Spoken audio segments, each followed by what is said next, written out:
improvisational, doing it one at a time, at the same time, doing voice and beat. Voice, voice, voice and beat is what I'm doing live.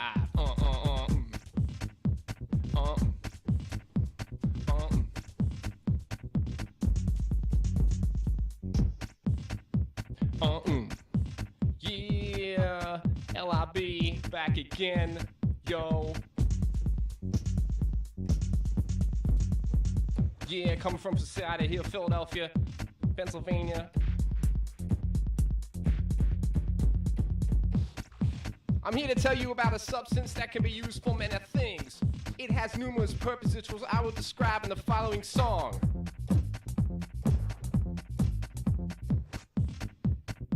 The thing I'm talking about is only a few bucks. There's name brands, and there's generic, but most people refer to it as duct tape, duct tape, duct tape. It is the coolest thing since the wheel, duct tape. Technically, it can be a wheel. It can hold up pitches, patch up holes in hoses, and seal stuff. Duct tape. Duct tape. It can seal air leaks and anything that delivers air. Duct tape. Duct tape. Duct tape. It can hold up two things that... It can bond two things together that previously cannot hold together under normal circumstances. Like science is a tool that can be used for good or evil. For criminals, it will bond the hands, feet, and mouth of unsuspecting victims. It can also bond the hands of that same perpetrator if and or when the arresting officer were to run out of handcuffs. Duct tape. It has great applications in the bedroom. The obvious bondage reference would be too easy. We will refrain from that here. Duct tape.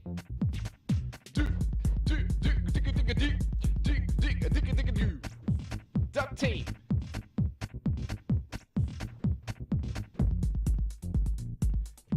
In the sack, duct tape can fasten condoms to an object in close proximity to the action. This minimizes the awkward hold on, I got to put on a rubber time. This time it's been shown to induce a limp erection in many men. Duct tape can also become a decent cock ring if necessary. Make sure you have nurse's shoes handy to that juncture. Make sure you have hit. Make sure you have hit. Make sure you have hit. Make sure you have nurse's shoes handy at that juncture. Since duct tape fastens to itself better than anything else, circulation could be cut off in seconds. Duct tape. Duct tape. Duct tape. I'm really keen on impressing guests. I'm really in. I messed up again. I think I start the beat again. I'm really keen on impressing party guests with a little duct tape. Figures. Figures. I'll make Mr. and Mrs. Duct Tape, the duct tape children, and the duct tape dream home.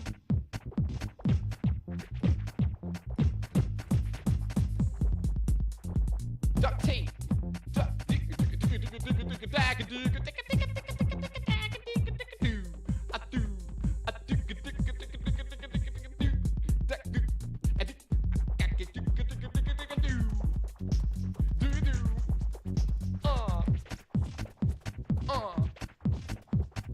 Every time some random part falls off my motorcycle, I put it back on with duct tape.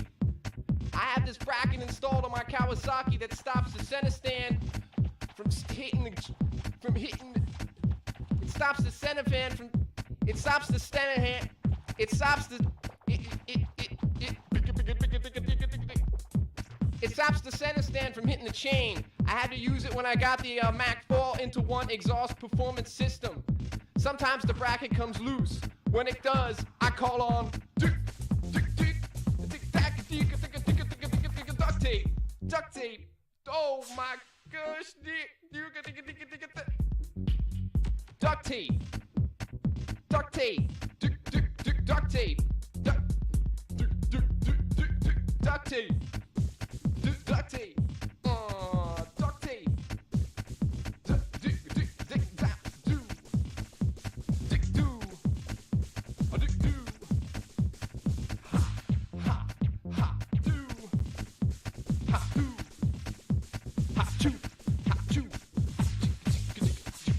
Duct tape.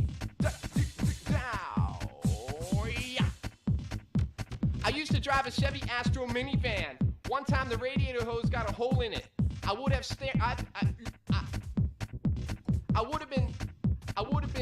would have been stranded in New Jersey if it wasn't for duct tape. Duct tape. Duct tape. Duct tape. Duct tape. It's the coolest thing since Jessica Biel posed naked. Duct tape. It's as cool as Arthur Fonzarelli. Duct tape. It's almost as cool as me. LRB. Out of here.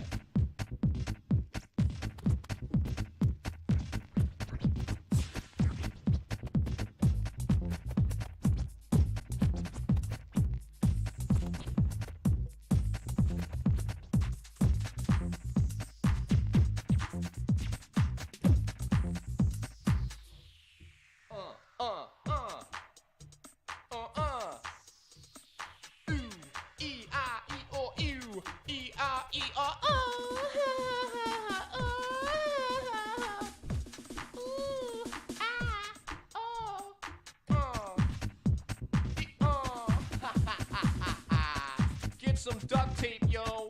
Get it in your house. Get it next to your stereo. Get it in your car. People, you need it. It puts on everything. It fixes everything. Yeah, in West Virginia, we call it West Virginia Chrome. Well, maybe the West Virginians don't call it that, but everybody else does. Yeah, people. Yeah, the right side. Say ho, people on the right side. Say ho, ho, ho, people on the left side. Say ho, ha, ha, hit, dick, digga, digga, ha. Ha, ho, ha, ha. This part will be faded out, yo. Faded. This part is really just silly. I'm just going on and on, and I should fade this out now. Thanks. Duct tape.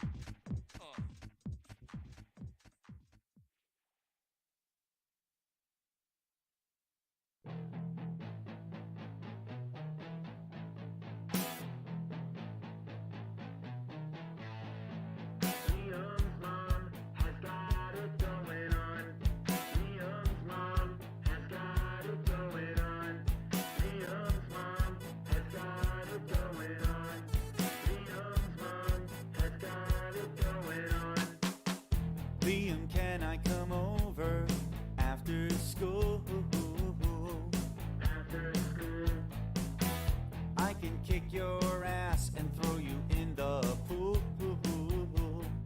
in the pool, You know I hear your mom is one sexy chick. sexy chick. Tell me why you won't even send us a pic. Now you kept this woman all shrouded in secrecy, but we heard so much about her. Now come on and let us see. Liam's mom has got it going on.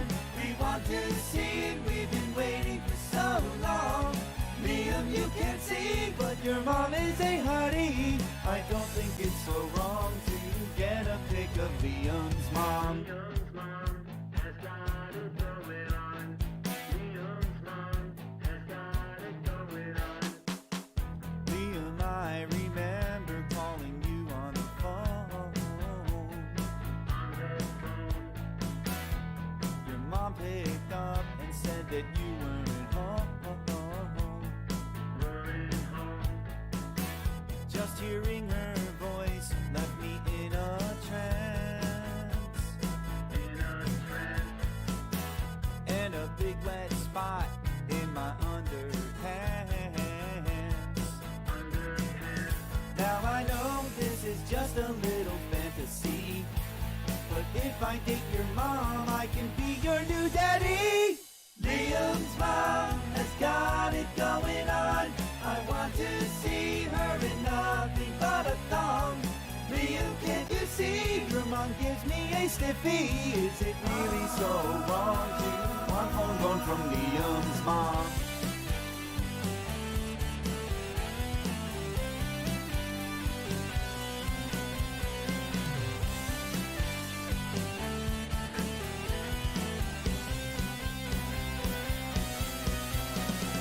Liam's mom has got it going on. I want a pic of her with nothing on. Liam, can't you see that your mom is a hottie? I don't think it's so wrong that I want to play with Liam's mom. Whoa, I got the hots for Liam's mom. Whoa, Liam, come on, please share your mom with NHP. I'll pass her along to the next guy who wants Liam's mom.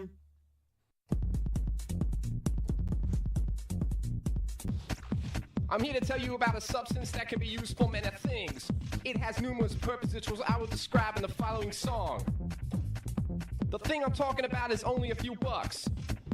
There's name brands, and there's generic, but most people refer to it as duct tape. Shut the fuck up! Ladies and gentlemen, may I present to you the most requested bit on No Holes Barred Radio, Mike Ellis's birthday song, a tribute to his friend. He did it all by himself. Isn't he the man? Take two.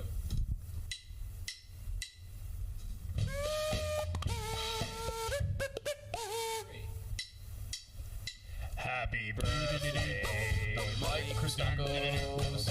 Happy birthday, fucking Mike Christakos. Happy birthday, Mike Christakos. Happy birthday to you. Yeah.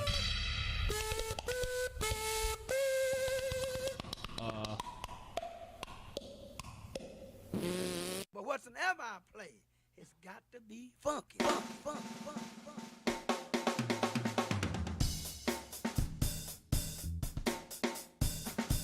Yeah, keep those socks on, baby.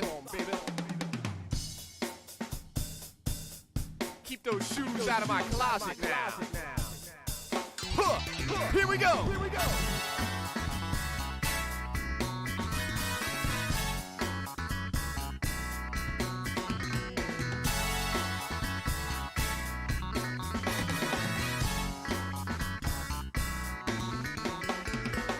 Come in the house, close the door.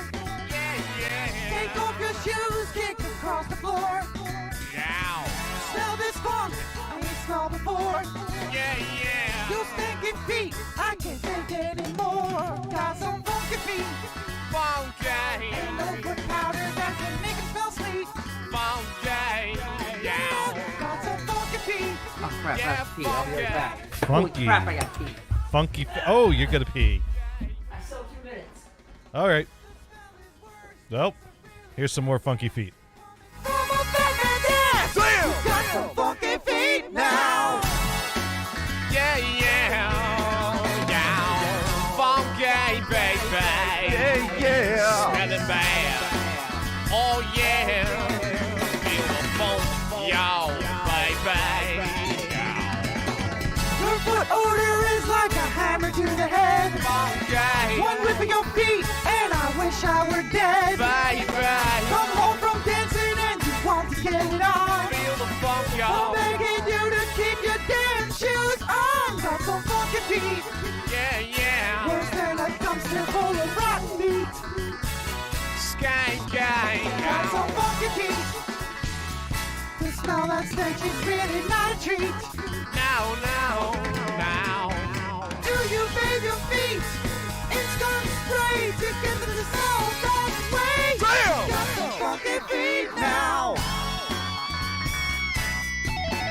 Funky.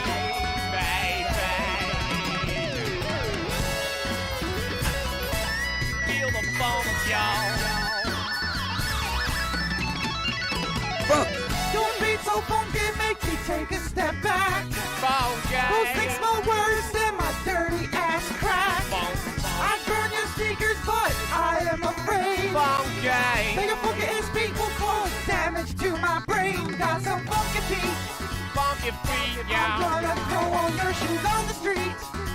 Yeah, Have yeah. some funky feet. Ow. Take your socks off and I am in retreat. Funky feet, y'all. In wartime we won't have to drop any bombs. We'll just send over your socks. Got some funk ass feet, yo. Brian, you funky with the feet? Oh, it's- that it's- feet involved? Yeah, it's the song Funky Feet. It's a Um, funk song about funky feet. I should have been bopping my feet, not just my head. I Funky don't feet. know. I don't know.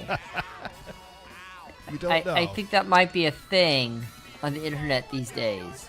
People might enjoy the song a little differently than they used to then. I gotta say, for all the feet I've shown on this, no one has put up a Gator's feet shrine. So, Well, there's a wiki feet, and there's a tweet feet. and my feet aren't on there. Are you sure? Did you look at wiki feet? Go ahead and show me my feet. I think that's the job for Dune. I think Dune needs to Dune- find pictures of your Dune- feet. Dune- He is good at Dude Google. is a little broken right now because Delta Airlines lost his medication along with the rest of his luggage. Oh no! Oh, poor Dune. On a completely unrelated topic, Dune Wait. has decided that he's never putting his medication in checked luggage anymore. Oh no! Medication, if it's pills, always take that on the plane with you. That's what That's what TSA actually says. They Now say, he if you have knows pills, that. if you have pills, yeah. And the only reason I know this is when I was going to North Carolina, the only thing YouTube is showing me about is TSA and how to check crap now. That's all it's telling me. Oof. Yeah, no, and since he has So- pre-check, not pre-check, the go right through line. Yeah, always if it's just pills, always leave it. Always put it in your carry-on. So anyways, yeah. So we're gonna sorry, stay on Dune. topic this week and What? put on a good show for Dune. Wait. Okay. Okay. I have coffee just in case, but You have I hope coffee? we don't need it. Oh well, we always need coffee. Mars, Well, you're the well, no- Mars. You know how this works. No, always. I need coffee, but not for alternate reasons. Oh, okay. For coffee reasons. Yeah, always coffee reasons, of course. Uncle Jemima? Uncle Hey, Jemima- that's a venison skit. He used to do that. that was a Saturday Night Live skit. Uncle yes. Jemima's Really? mashed liquor. Yeah, his mashed liquor. He'd walk down the bluebirds, he'd be swiping at him.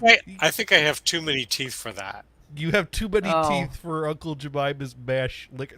I actually had to borrow a clip from that sketch, which I don't know how well that would play anymore. Have you ever watched Moonshiners? No. I think it's History Channel, or I think it is. No. Anyway, these guys are, well, they're moonshining. And they go out in Right. the woods and they're working where they're still and stuff. And a lot of these guys have no teeth. Damn. My I neighbors guess in that's Kentucky. moonshine is bad for you. Well, Hmm. yeah, my neighbors in Kentucky used to just do it in the bathtub. Well, the best Well, I mean, part. there's different methods. I mean, now would they do it in the bathtub for the quantity for personal use Yeah. Possibly. or to sell? I mean, these guys No, on personal use. moonshiners are selling it. He was a coal miner, so his truck he had a pure white truck. Very nice, shiny, nice truck. When he come home from the coal mines, blacker than you've ever seen in your life. I'd be like, dude, this is, yeah. Because, yeah, Hey, that's good. That is yeah, that is yeah. that is the stuff that's not in your lungs. No, that's the that stuff. That's the stuff that he's coughed out of his lungs, and it just covered his truck. Honestly, that's why he do the whatever. moonshine. I guarantee that guy didn't last another 10 years after I left because he was always hacking because all that soot and crap was in his lungs. Yeah, Jesus. that's why he drank the moonshine that would cause anybody else to go blind right. because That's right. he did. Yeah, it's what soothes the soul there for him. But yeah. So Brian will be playing the role of Uncle Jemima this week. Oh. Pancakes is ready. Although I don't know that plays well anymore. But yeah. Oh. Whatever. Well, They it's the fired Pearl Aunt Milling. Jemima. No. Maybe I'll get fired. No, they sent her back to the kitchen. And no, wait, that's Wait. I have a wait. question. No. I have a wrong. question. Bad Gators. Burp. Does Uncle Jemima and Uncle Ben know each other?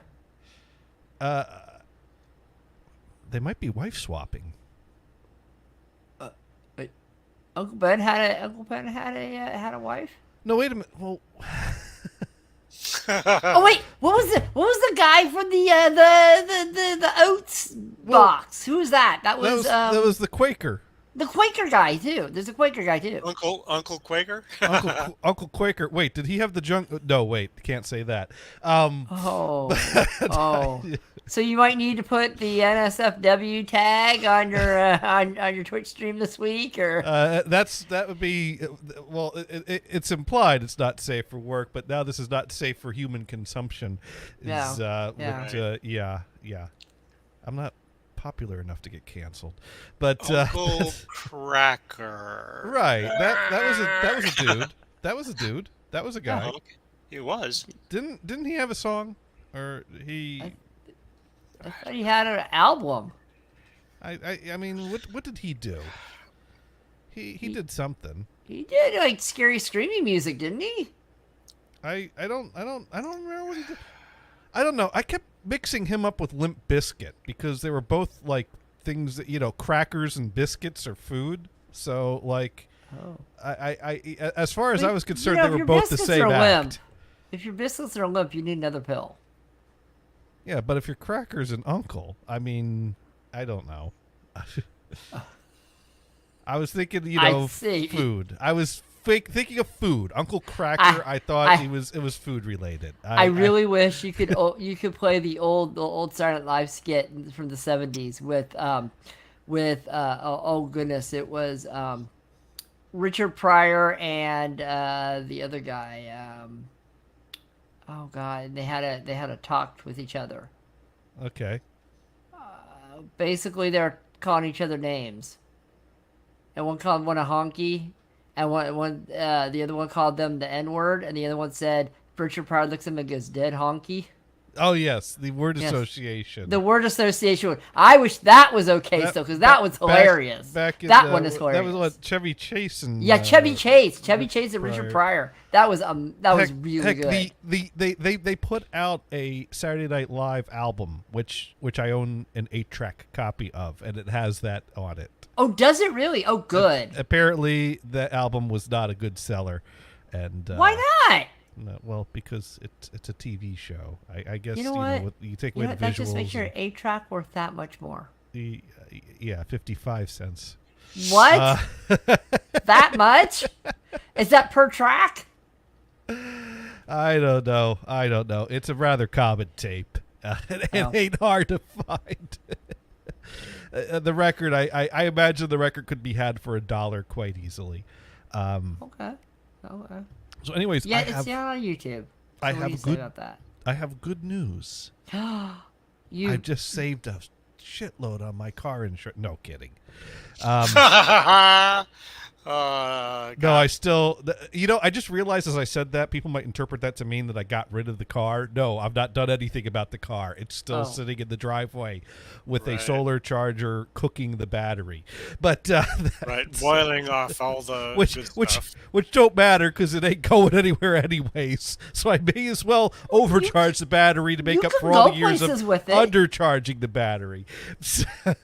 You can go places with it, just in first gear. So Matthew Schaefer, also known under the stage name as Uncle Cracker, is an American singer, rapper, musician. Okay. He was previously a turntablist. Turntablist? Is that the name? Turntablist. For Kid Rock's backing group, Twisted Brown Trucker. Okay. Since '99, he's been a solo artist. His I think they call that the DJ. I get maybe when you're on stage, you're a turntablist. Well, no, I think the dude manning the turntables for a rapper is commonly referred to as the DJ in that context as well. It's odd that your article calls I'm just reading what Wikipedia said. Maybe they had a problem with that. Okay. His singles, Follow Me and Drifting Away were top 10 hits of the Billboard Hot 100. Oh, I don't remember these tunes, and they don't say what year that was. Like 94, probably. Oh, that's right. He did a cover. 2000. 2000. He covered Drift Away because Drift Away was an old 70s song. Dobie Gray, Drift Away. Give me the beat, boy, and free my soul. I want to get lost in that rock and roll. Did you make a rap of that? No, that's my attempt at singing. Dobie.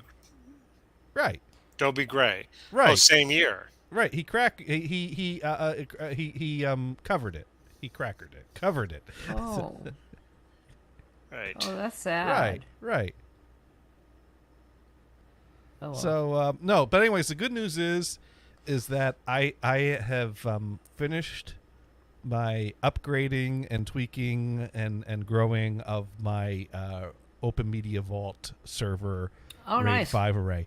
So I now have 4 8-terabyte drives in a RAID 5. I actually added the 4th drive and did a reshaping and expanding on the existing RAID 5. Which probably took at least a day or two. It took about 2 days. It finished earlier today, and then I had to expand the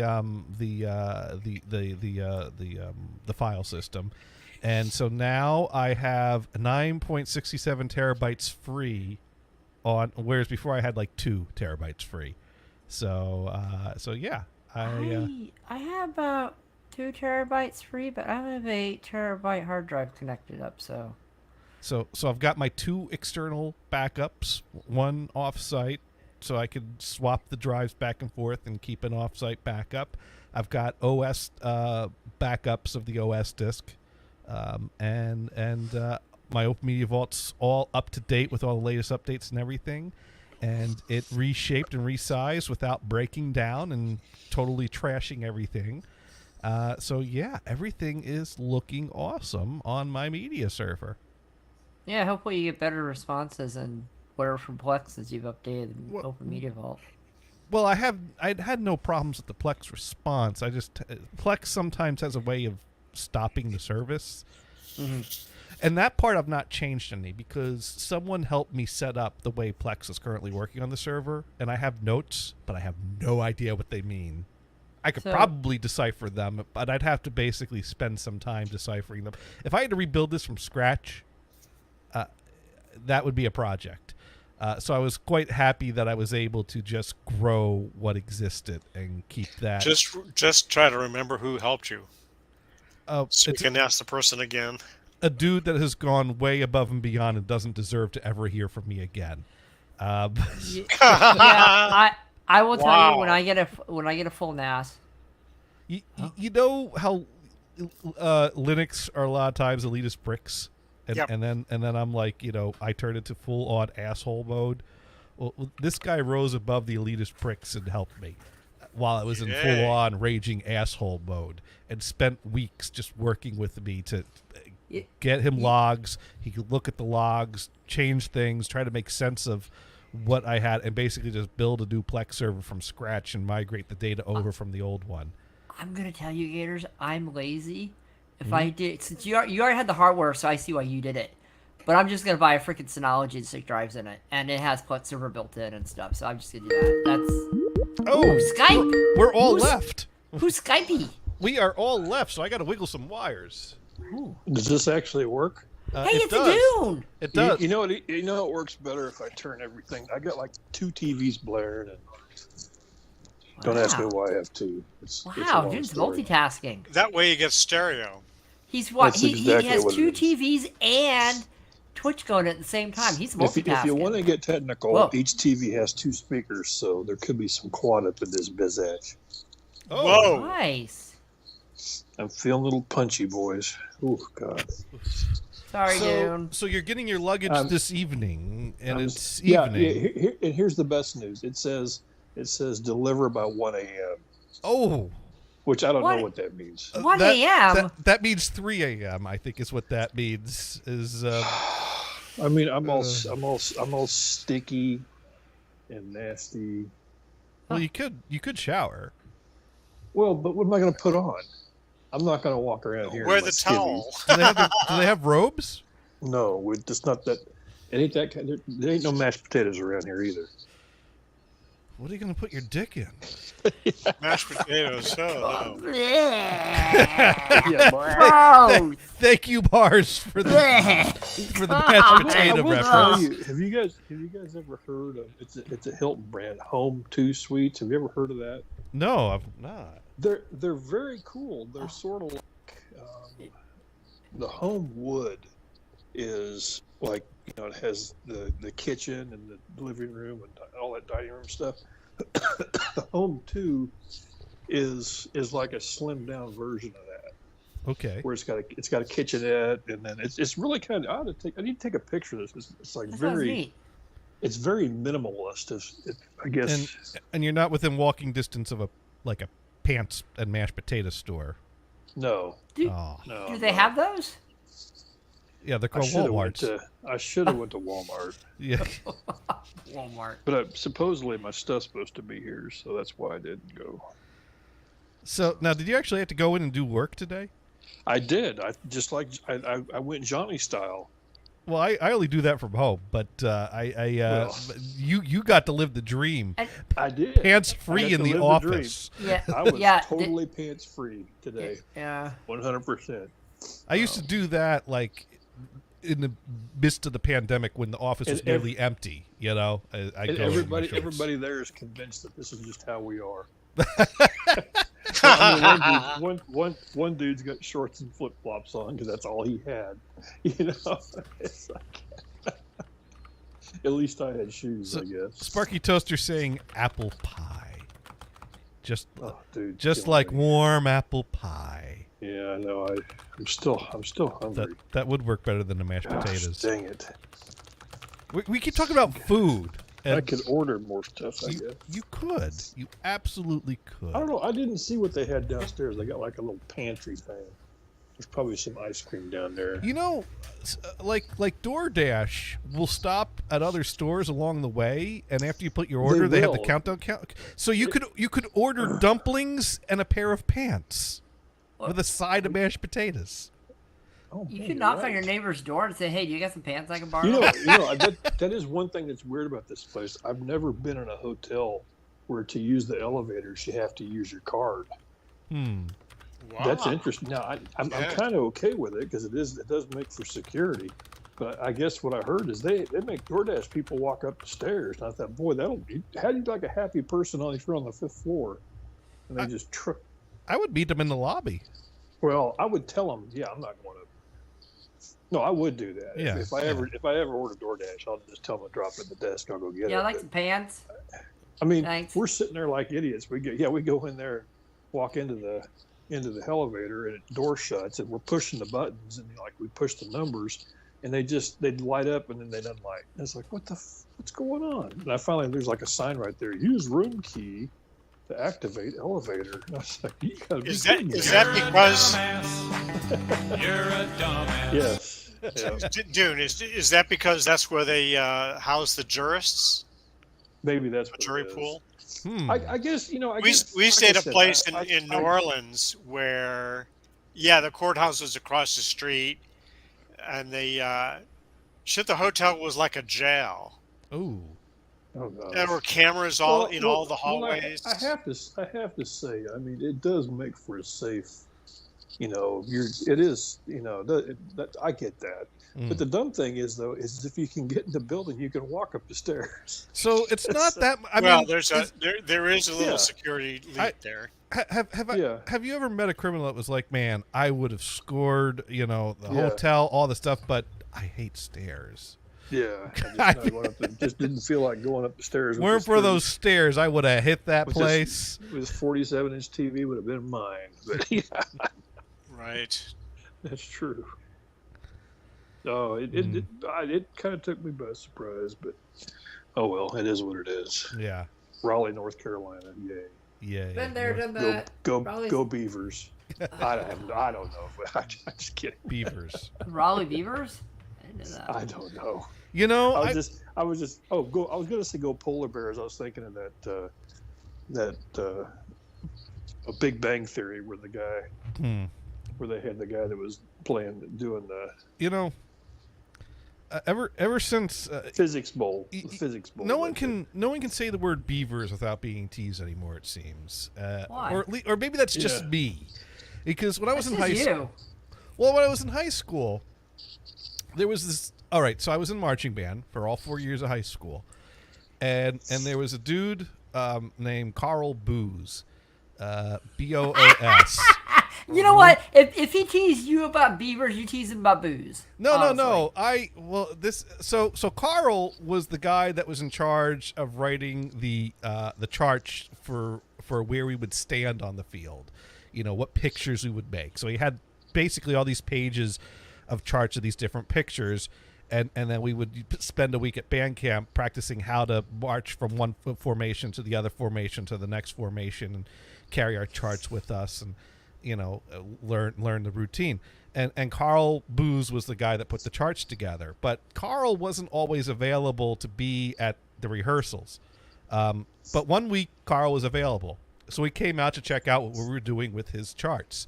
And we're doing this formation, and he saw the way we moved from one formation to the other, and he was like, no, that's not what I wanted you to do. I wanted you to do it like this.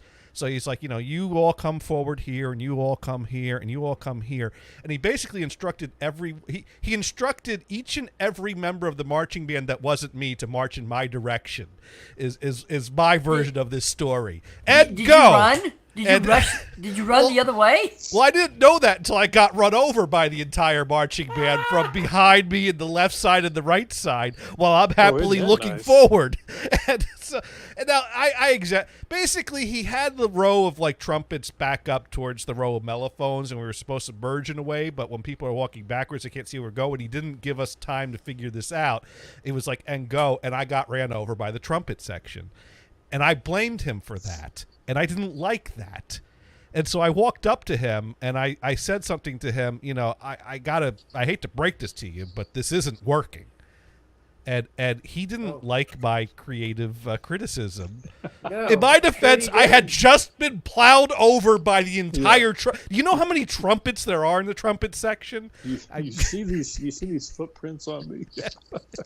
And so he told me I could do some laps around the field and come back and criticize his work after I spent the same number of years doing this as he.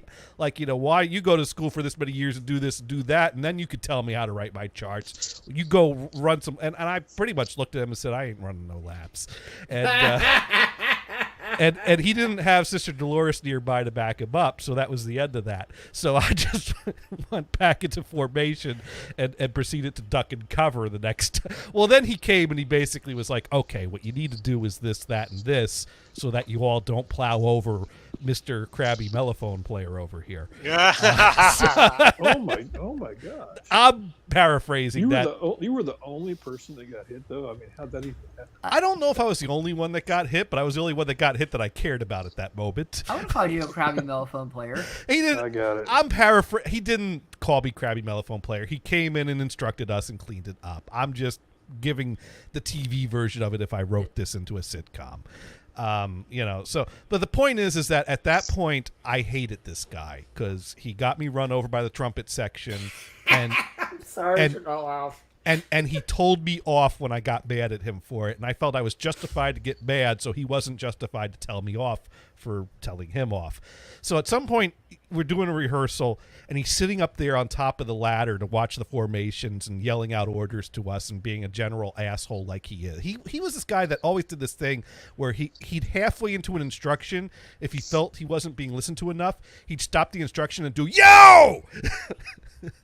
And it's like, I was listening to you. Finish the fucking sentence before you yell the yo. I don't need the yo. Maybe they need the yo, but I was listening to that sentence. Now I got to start listening all over. Is he yelling at you guys with a megaphone or something? Is that what it is? Sometimes he had a megaphone, but he always put the megaphone down when he yelled the yo. Oh, okay. It was that kind of yo. But Gators, I have a question for you. Yes. Okay. You had an instrument. Yeah. It was a wind instrument, right? Brass. Brass? So, okay. But you blow into it and air comes out the other end, right? Well, yeah. That is how... So what's to stop you of putting something metal in there, and every time he yelled at you, shoot some metal object at his face through your instrument?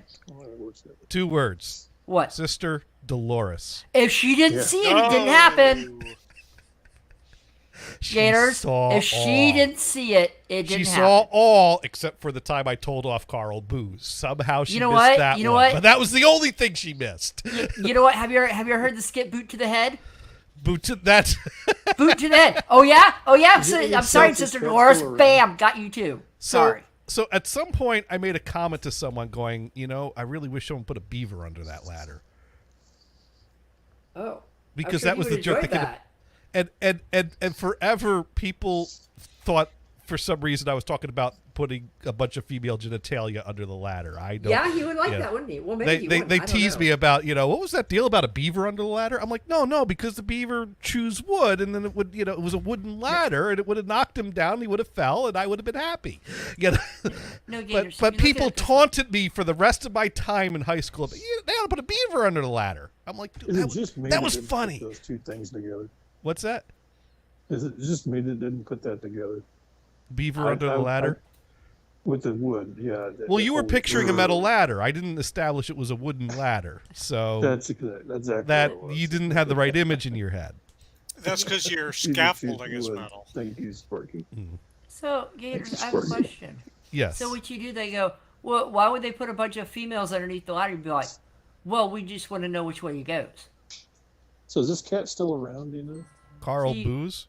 Yeah. Yeah. No clue. Does he got a phone number? He might have a Facebook, dude. He might have a Facebook. He'd probably be like Johnny Who. This dude probably wrote charts for several high schools over several years.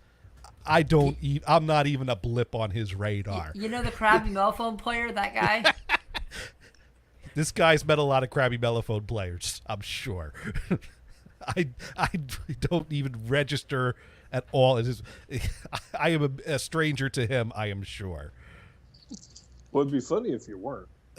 Yeah. You'd be like the It'd be funny one. if you'd been living like rent free in his head all this time. That'd be funny. That would be funny. You would be the one CMP that he knows. The one CMP. Oh my God, he might be dead. Well, then It's a long you time don't have to ago. worry It could about be it older, anymore. yeah. No, that dude's older. That don't look anything like what he would. Well, maybe I don't know. It has been a. Well, let's see.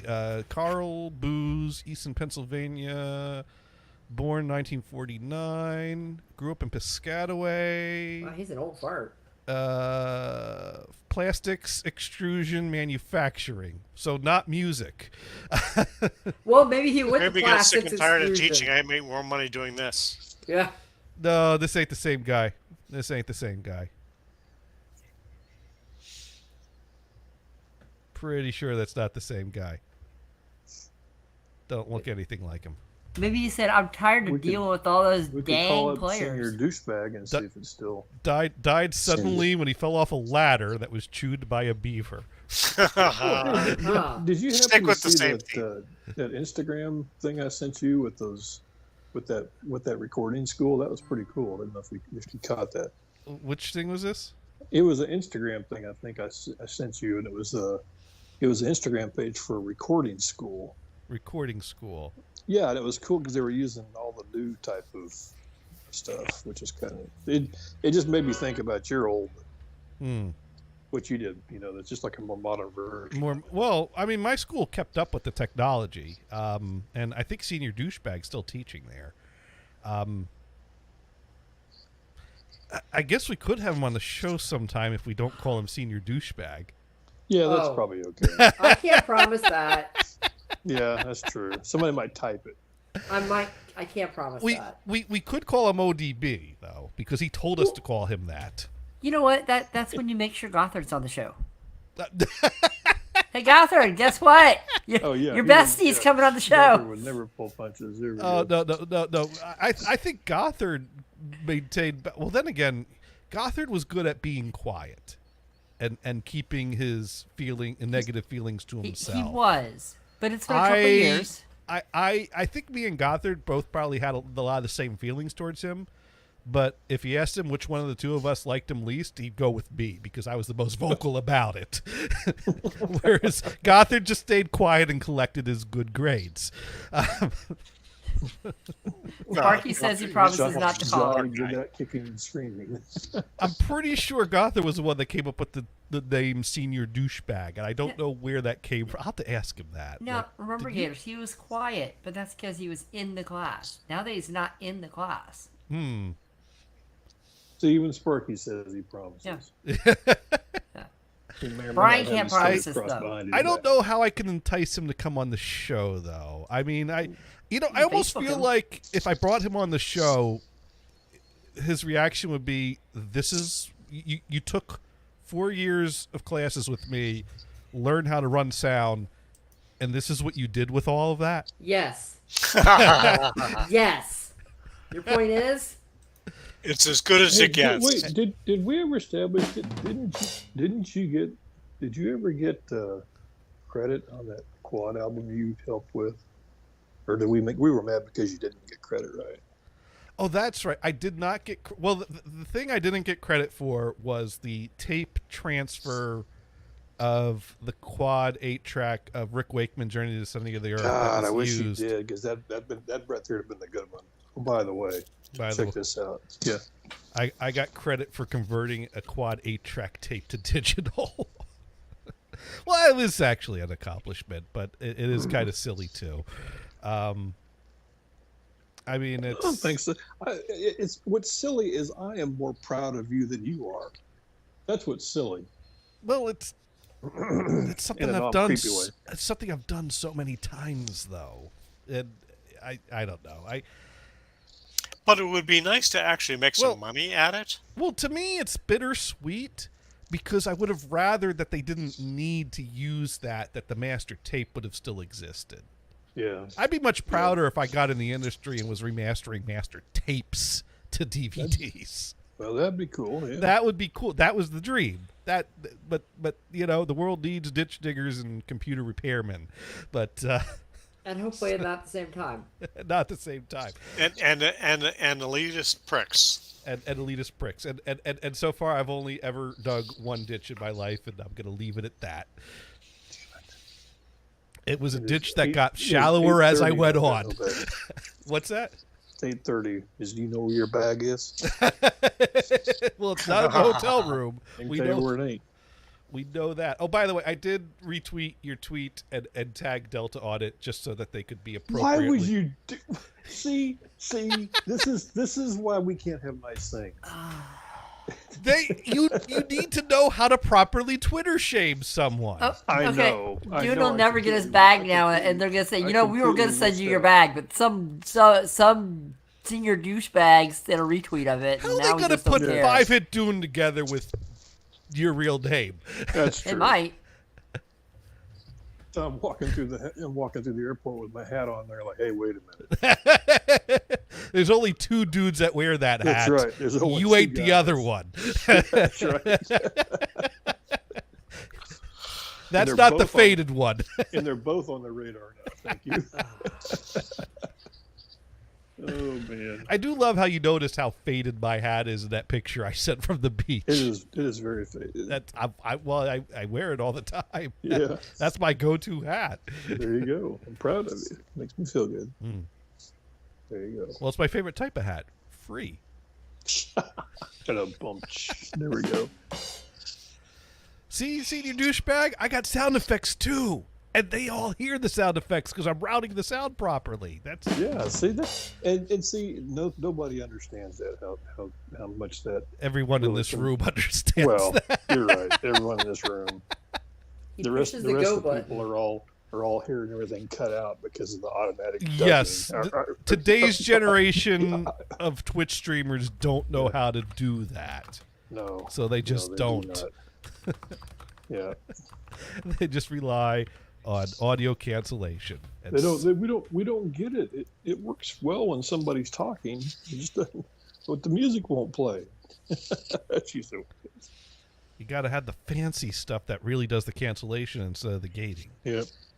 The stuff they put in the expensive conference rooms. Maybe someday it will fix that. Who knows? Maybe someday. Maybe. But anyways, so I was wandering Hello, through the my bro. flea market this past weekend, as I do. Ooh. And you know what I found?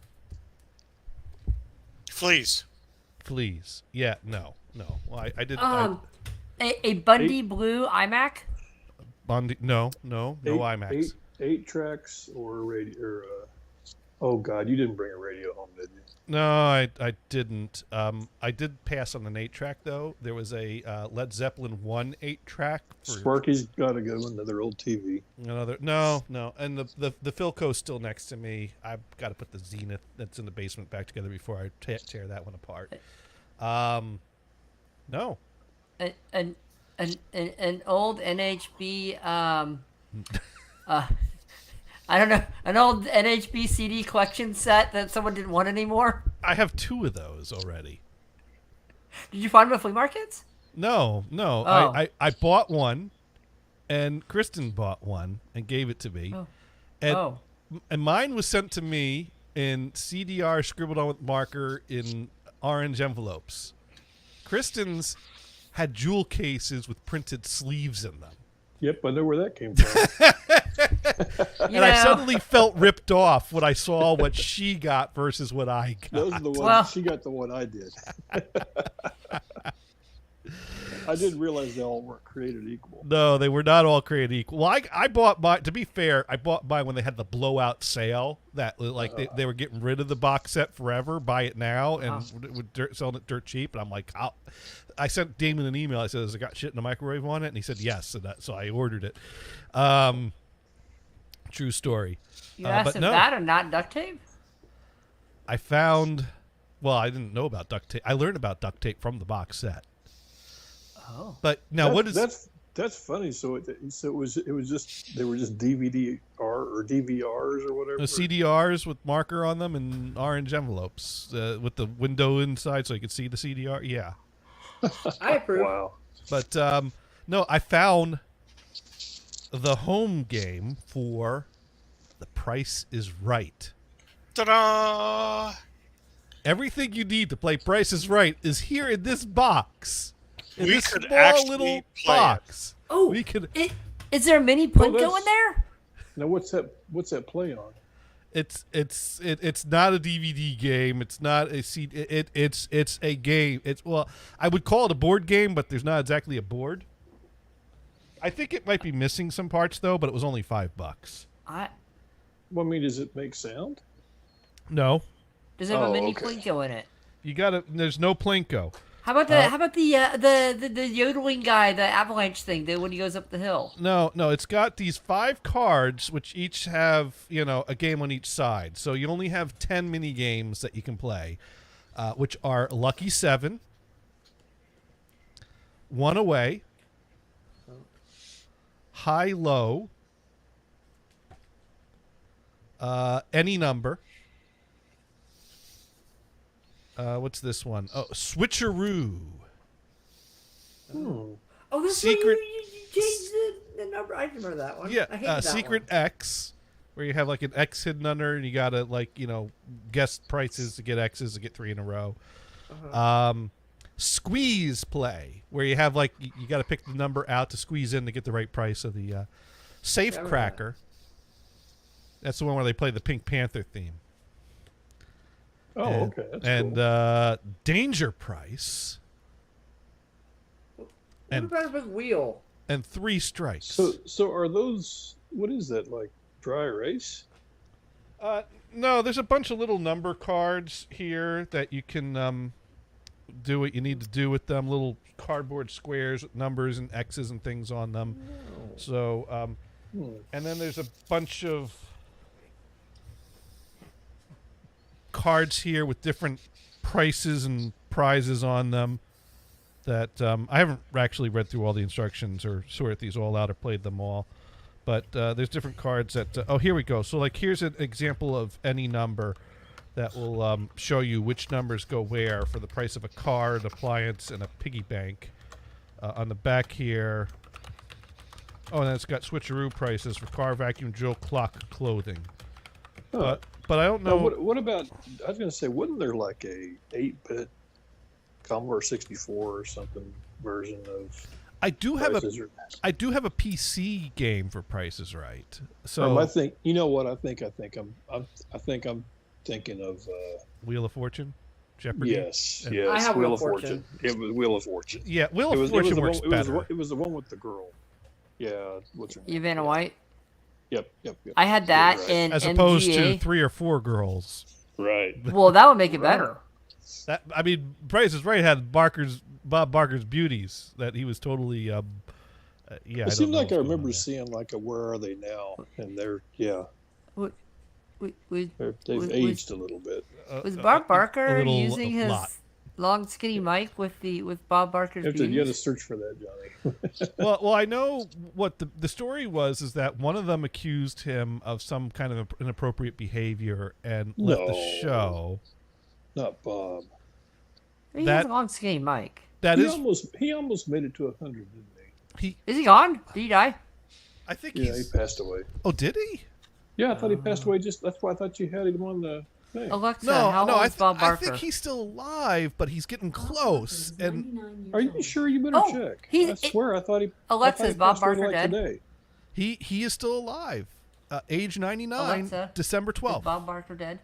Okay, well, I knew he was 99. Somebody said today he was 99. years old. Yeah. He's No. 99 years old. He's still alive. That's what It's Geico not his says. birthday today, is it? No, Maybe December 12th. So somebody at work was talking about him. That's why I assumed.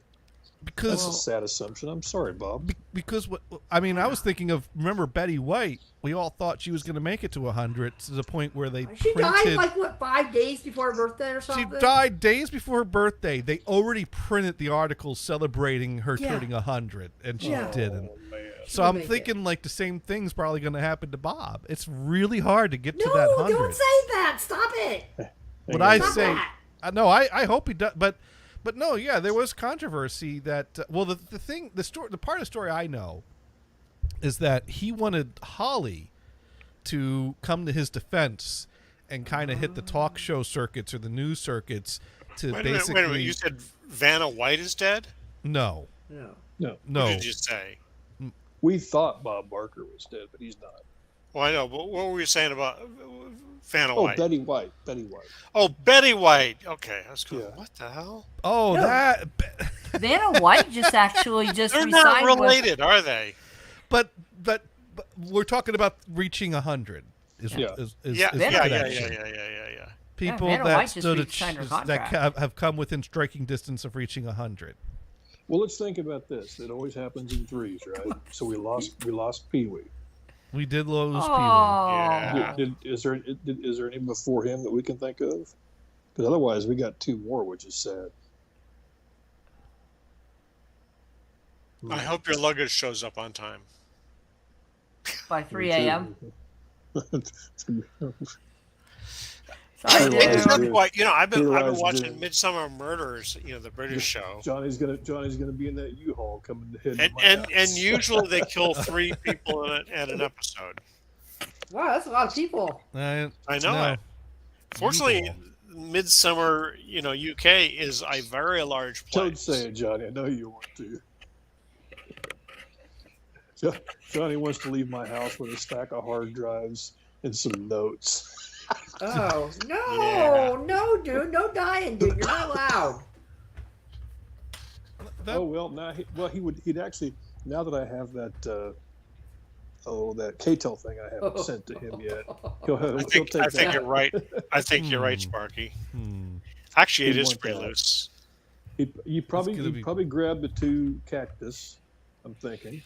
Well, yeah. I You give gotta one have to- the cactus. I give one to 'cause- Sparky, and then I give one to no, Brian. no, so no, Brian can dude. make it say all kinds of wonderful things that Gators, Doom would love gators, to. gators.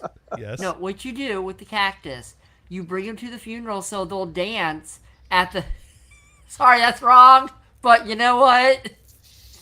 It's That's a something I would do. celebration of life, isn't it? You know what? Honestly, And that's what's what I would more- do. I'm what's giving more people party lively than poppers. dancing cacti. You know what? know? I'm giving That's people right. party poppers at mine. I'm sorry. I think they got like a version 2 of that now. The dance is a little different. Oh, It's this is the popular. caramel dance. Hey, you gotta update your merchandise, man. Yes, he did. Do you all watch Curb Your Enthusiasm? Yes. Yeah. Yes, Sparky. I've been in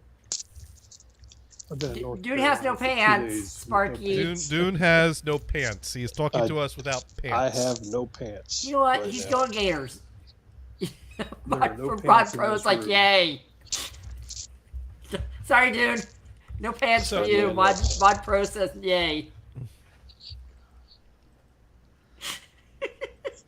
And it's almost 9 o'clock. It's almost. And I have to be at work at 5 tomorrow. Ooh. Oh. Ooh. And I have no pants.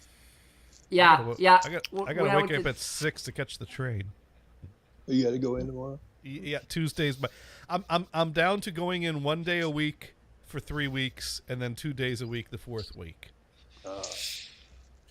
All I gotta do is not fuck it up this month, and we'll keep that schedule. Oh. Oh God, that sounds scary. Well, I fucked it up last month. No, Dune does not listen to Mod Pro. You I'm know, not even gonna hate on you because Actually, when got I nothing. went to North Carolina, I brought nothing but carry-on. I had my carry-on with my clothes on it, and my carry-on with my personal, and there you go. Well, here's the sad thing. One Yeah. of the dudes I traveled with, he asked me. He had a carry-on, and he goes, you checked a bag, didn't he? And I go, yeah. So he went ahead and gate checked his, and he lost his too. Oh, So yeah, so I'm kind of like on his list. So Yeah, I was like, dude, I'm not letting mine go. Sorry, guys. Sparky So wants to know. what you could do, you turn that around like they lost the luggage because you did it. Wasn't you, Well, Dune? It was your here- buddy. Which one of the two of you has traditionally has bad luck? well, here's what happened. It was kind of a fluke deal. The plane landed, Okay. and when we were deplaning, a huge storm rolled in. I mean, I'm talking like Oh, gale yeah, force yeah. winds. Mhm. Absolutely, just this is in Atlanta. I mean, just blew through it. I mean, it was like monsoon kind of stuff. So I what hate Atlanta happened is Airport. they weren't able to pull the bags off the plane. And then by the time we got to our other plane and left, they were still sitting on the one plane. So it was a freak deal. I mean, They were doing that with us in Atlanta too, dude. But it was 3 a.m, and we're just sitting on the plane for like 40 minutes waiting for them to load everything because our luggage was on the other side of the freaking airport. Now Atlanta, I hate Atlanta Airport. I hate it. So there was a weather event that delayed the deplaning of the baggages, but didn't delay the connecting flight, and they chose to take off without your bags. Yes, John. Yeah. Yep. Yes. Someone made a decision. We don't need Dune. Don't Dune's need bag. pants. Yes. This plane needs to get there on time. That's yes. I'm not gonna. Our schedule is more important than Dune's pants. Yes. I'm just saying they could have waited 10 minutes. They could have. I wish they had. I mean, for all the times I've been delayed an hour or 2 or 10. How many hours was I delayed when we were supposed to go to the movies? There you go. What? Did you like my picture of the one thing I did have, which was my hat? Your hat. That's all. You know what? That's all you need. I mean, San Francisco, they use a That's all I sock. had. You can use a hat, dude. It's fine. Well, it would be Dune and Fred and anyone else that made the same connection. To answer Sparky's question, if it was Dune and Fred or everyone on the plane, because not everyone Yeah, on the plane made the three. connection. Yeah, it was the connecting flight. So it was 3 of us. The 3 of us that were traveling together are all 3 that don't have our bags. No one wants to stop in Atlanta. It's just a place to transfer over to. That's where all planes go through. It's kind of a requirement. If you're flying somewhere, you have to. If it's Delta, you're going to Atlanta, and if it's American, Actually, you're going dude, to Chicago. I did Pick fly it. Delta. I mean, I took a Delta flight from Oakland to L.A. and it stopped at Atlanta. No kidding, I did Dude, not. did you get the free earphone? Did you get the stupid free earphones? Because they said, "Do you need these?" I'm like, "No, but I'm taking them anyway." They're like little earbuds. And I'm like, They're awful. I'll never use them. I They're should've horrible, taken but them. you know what? They are really terrible. Yeah. They are really bad. I haven't tried them yet, but they're horrible looking. So, and who puts the stupid ear jack? It's on the back of the seat in the front of you. You're like, dude, what? It's such horrible designs in those planes. Sorry. So Sparky wants to know what's Done. missing, Dune. Pants, shampoo, any Apple power cords? Everything.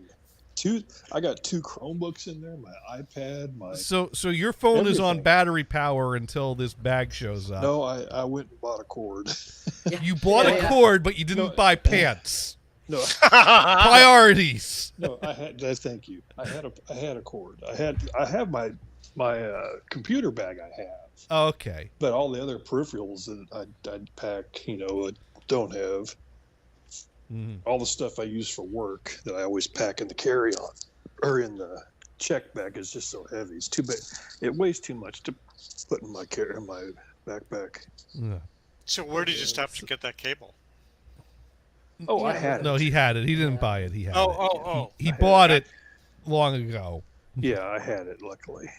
But now Sparky wanted to know how I fucked up the once a week schedule. So, service desk is me and one other guy. We'll call him T. Dude has a name that starts with a letter that we just call him by that letter. Let's say it's T. Okay. Mr. T. With Mr. T to us.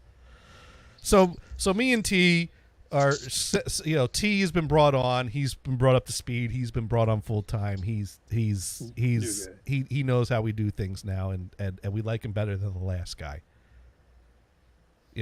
That seems to be a common theme with a lot of my stories. We like him better than the last guy. Kind of like my brother has gotten engaged. We like her better than the last one. And as long as you didn't say we like her better than the last guy. Even though he's a dope fiend, but that's okay.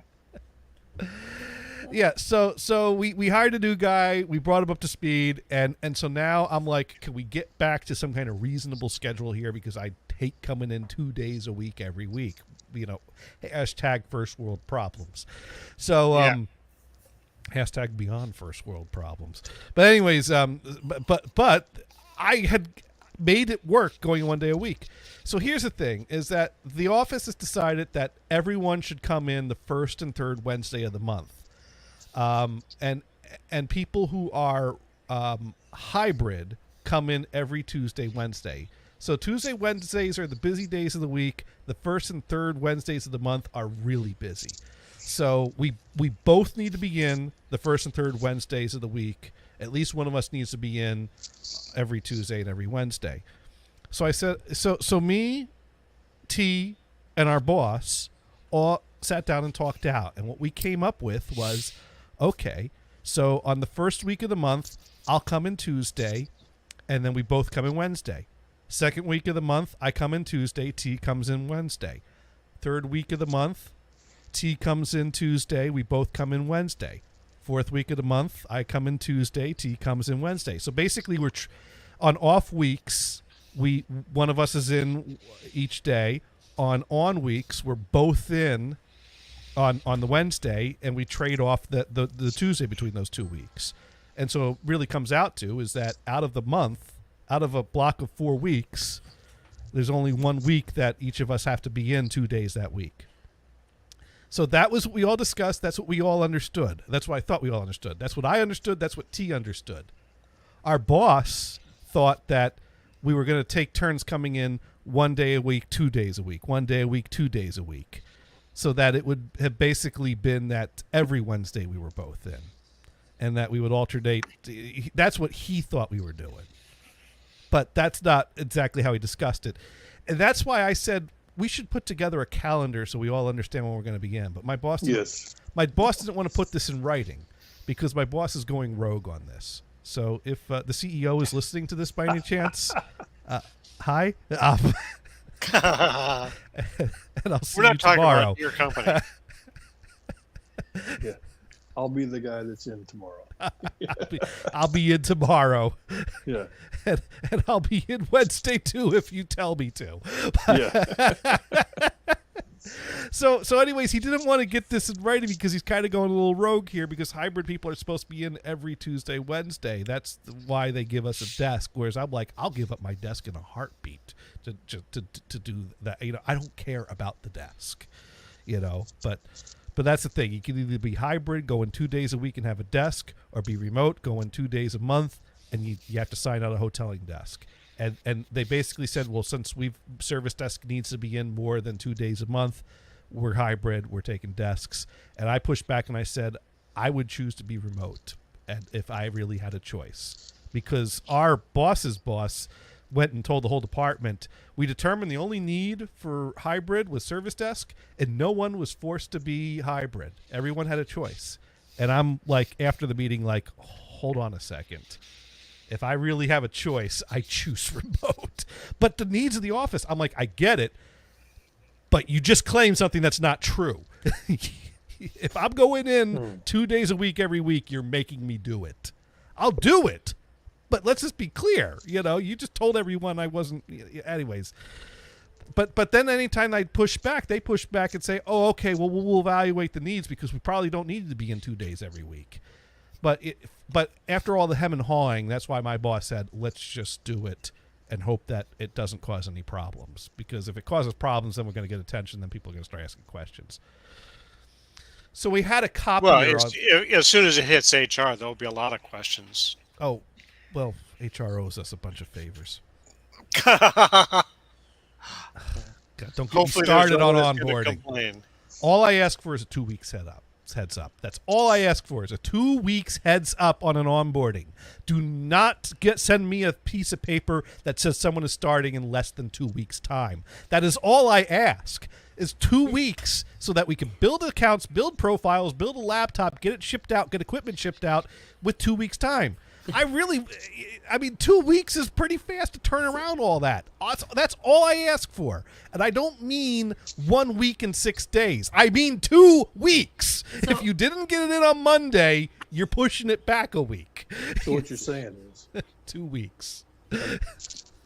So Gators, what's gonna happen is they're gonna give you a call. Yeah, we have a new guy. He's here. You need to have his stuff in 20 minutes, and we know you just woke up. Well, that's never happened on this job. That has happened on the last job. Hey, I'm sure you're very quiet and said, "Oh, gee, that will be fun. I will do this right away." My last job, I did have people introduce me to the new person, and that was the first time I heard of them. And they were introducing me to the person and asking, "How do we get him a laptop?"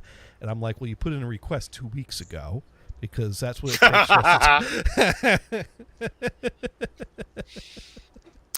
So when you get this 2 week notification, do you actually get a name?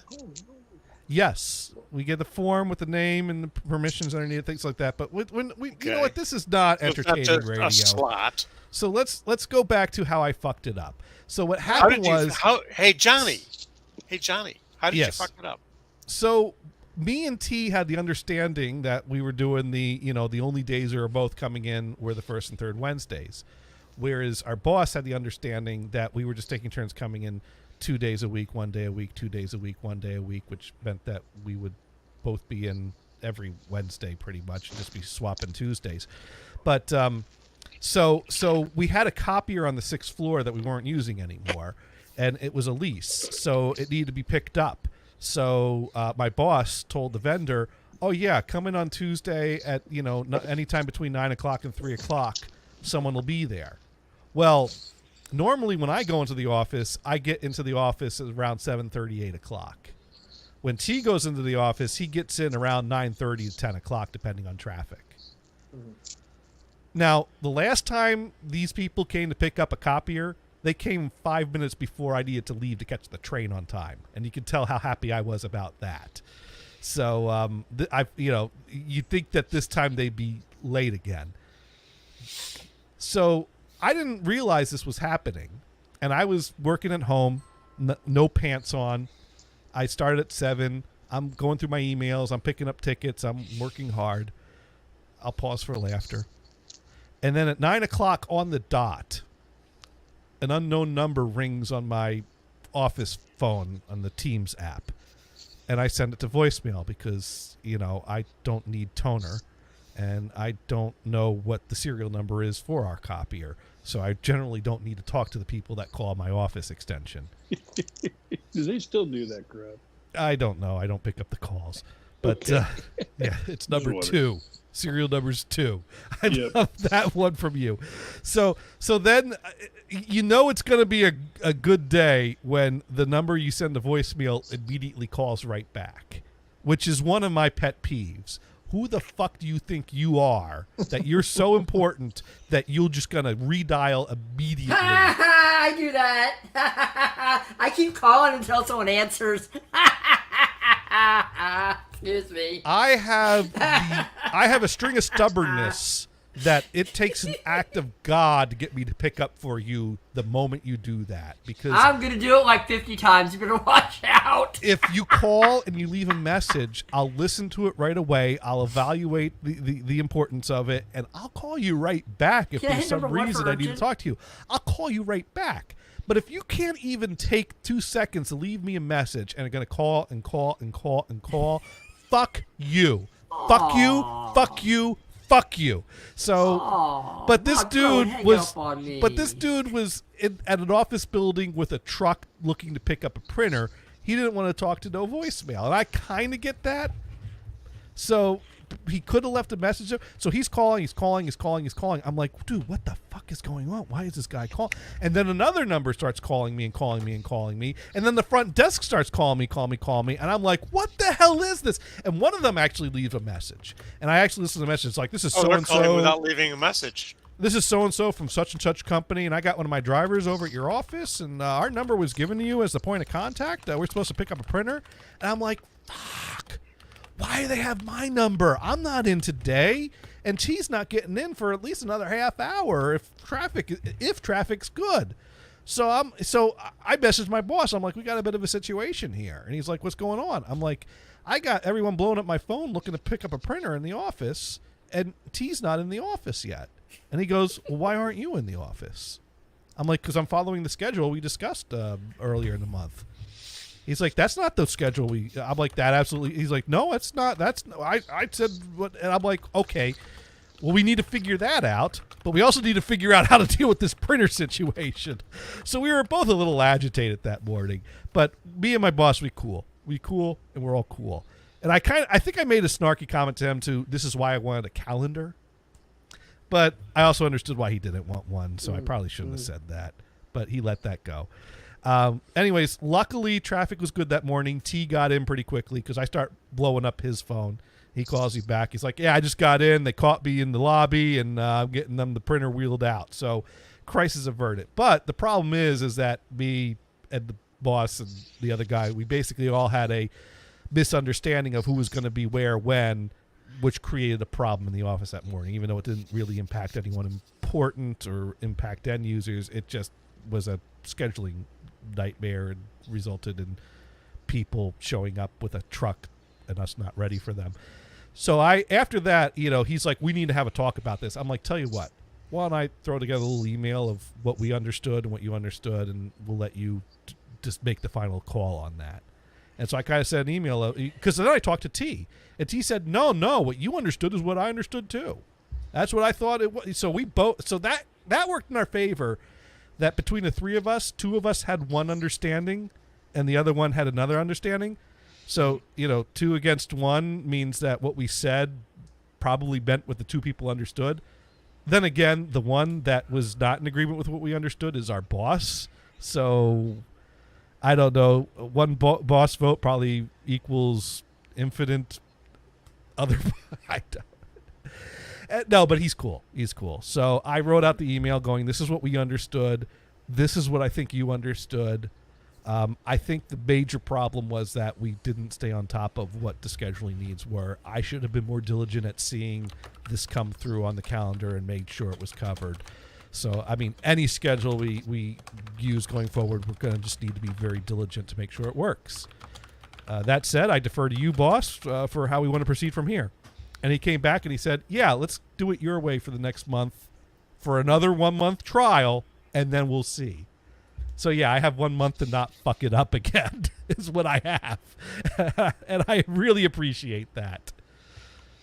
So, yeah, that's crap. That's how I fucked it up. Sorry, somebody's screaming outside the door. Uh-oh. Nice. What kind of screaming? Well, like Screaming a pants? like a kid. Oh, okay. Oh. Thank goodness. Maybe they found someone's pants and they're screaming, "Hey, Mom, I found someone's pants!" And they're too big. They say Don't Dune tease in me, the tag. bro. Don't tease him. No teasing. Yeah, one of the other guys is actually literally downstairs waiting for them to show up. He's in the lobby till 1? Yeah. I guess so. Hey, do they have like a food court or something down there? Like Or at the bar? Is he like downstairs at the bar waiting for them to show up? Oh, I never thought about that. Is there a bar? Oh. No, there isn't. Oh. Bummer. But he could have went and got some. Is there a bar within walking distance? Well, that's what I'm saying. He could have just went over and got did it Johnny style and got the 6-pack or something. Oh, there's Or- that. Or we There's got that. food and sat on the table or something downstairs. Well, that's not Johnny style. That's PCA style is what that is. Oh. PCA were party animals when it came to traveling. Like I said, there would be a few people in the group that were delegated the booze runners, that they would get to leave the office early to go to the liquor store, pick up all the booze, bring it back to the lobby to have it ready for us when we all got to the lobby after being done for the day of migrating things or whatever. And it wasn't just the last day, because you'd think that, if you got to if you all have to work the next day to continue the migration, you wouldn't want to provide all you could drink booze the night before another work day. But they did. They partied every night. They worked hard every day, partied hard every night, and did it again next day. It was crazy. Crazy people. I mean, I loved working with them. If only they had a job for me on the East Coast. But they gave Trexler Town to someone else. So and they offered me Minneapolis, and I have an aversion to snow shovels, especially. The But metal you want to variety. live in Maine. What does that mean? I mean, you can't say that. In Maine, it snows so much you need a plow. So Well, I still have a snow shovel here. It was a bad get a joke. You think Plow you in don't think Minnesota? you don't get a pile of snow in I was Minneapolis? making fun of my face. Oh. Okay. Well, I would have needed. I can hear voices outside my door now. It's freaking me out. ooh. Is it a Walking- dude from I'm Delta walking with a over. bag knocking on doors? Dune? Is this Dune's room? Yeah, this dude's room. It's like, where's that damn Gators? Where is he? We got a tweet from one of your friends. We don't like that. Okay, that is a small person. Oh, Oh, you know what? I once got. Let's hope there's a big person with the small person. Yeah. I once almost got in trouble for getting fresh with my tweets. That worries me. Well, Gators. what worries you? Me Well, I getting. saw a little person run by the room, but no big person. Oh, there's the big person. Okay. It was like a Dude's person that was loitering. way too small to be out there by themselves. So- And I just saw him go zoom by the room. So, one time when I think this was, I don't know if this is before PCA or after PCA, but it certainly was in the era of Boise, I think, when we were acquired by Boise. I don't remember who or what it was, but there was a company I was having problems with, that their support sucked, they weren't getting me what I need, and it was just one problem after another.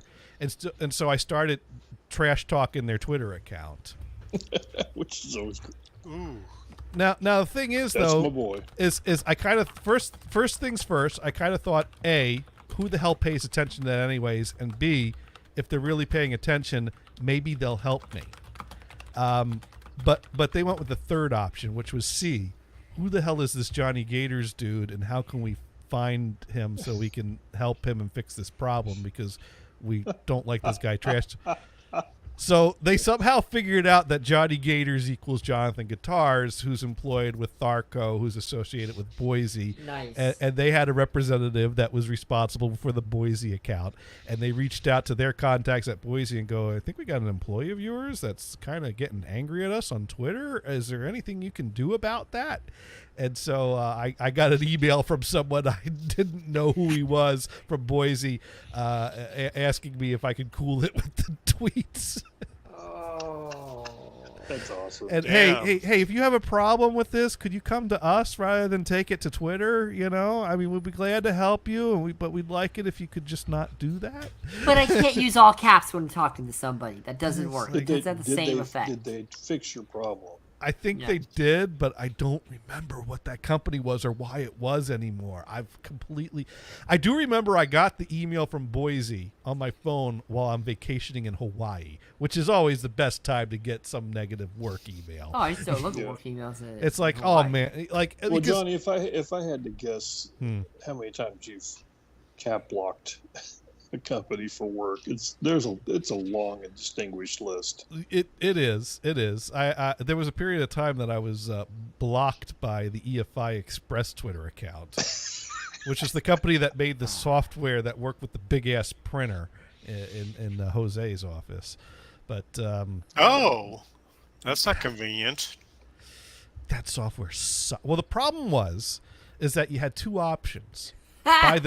Buy the really expensive software that had all the super fancy features that we didn't need, which came with a ton of support and everything, or buy the cheap software that was dirt cheap and basically just made the printer print, which is all we needed, and it came with zero Freeware. support. and since I didn't hand them a bunch of money, they didn't want to hand me any help. Well, that's how it works, right? And it didn't like to play nice with Windows 10. And PCA came in and put us all on Windows 10. And You just went to the driver incompatibility mode, right? I basically that became my Fong's problem, because I just left it on the old computer and threw my hands up and said, I'm not doing anything more with this, after I screamed at their support and got blocked on Twitter on them enough. And then like a few years later, my Fong called me and said, well, I have to swap out this computer and I can't. I'm like, oh God. Like, I don't work here anymore. On the one hand, it's like, my Fong, you know, I want to help you, and I can't say no. But on the other hand, I have no idea how to make that work. Can you fix the existing computer? Do you have a backup of it? Could you clone it? I'm like, oh my God. I think we spent like a half hour on the phone trying different things, and I eventually she gave up and felt bad for me and let me go. What were you thumbs upping there, Brian?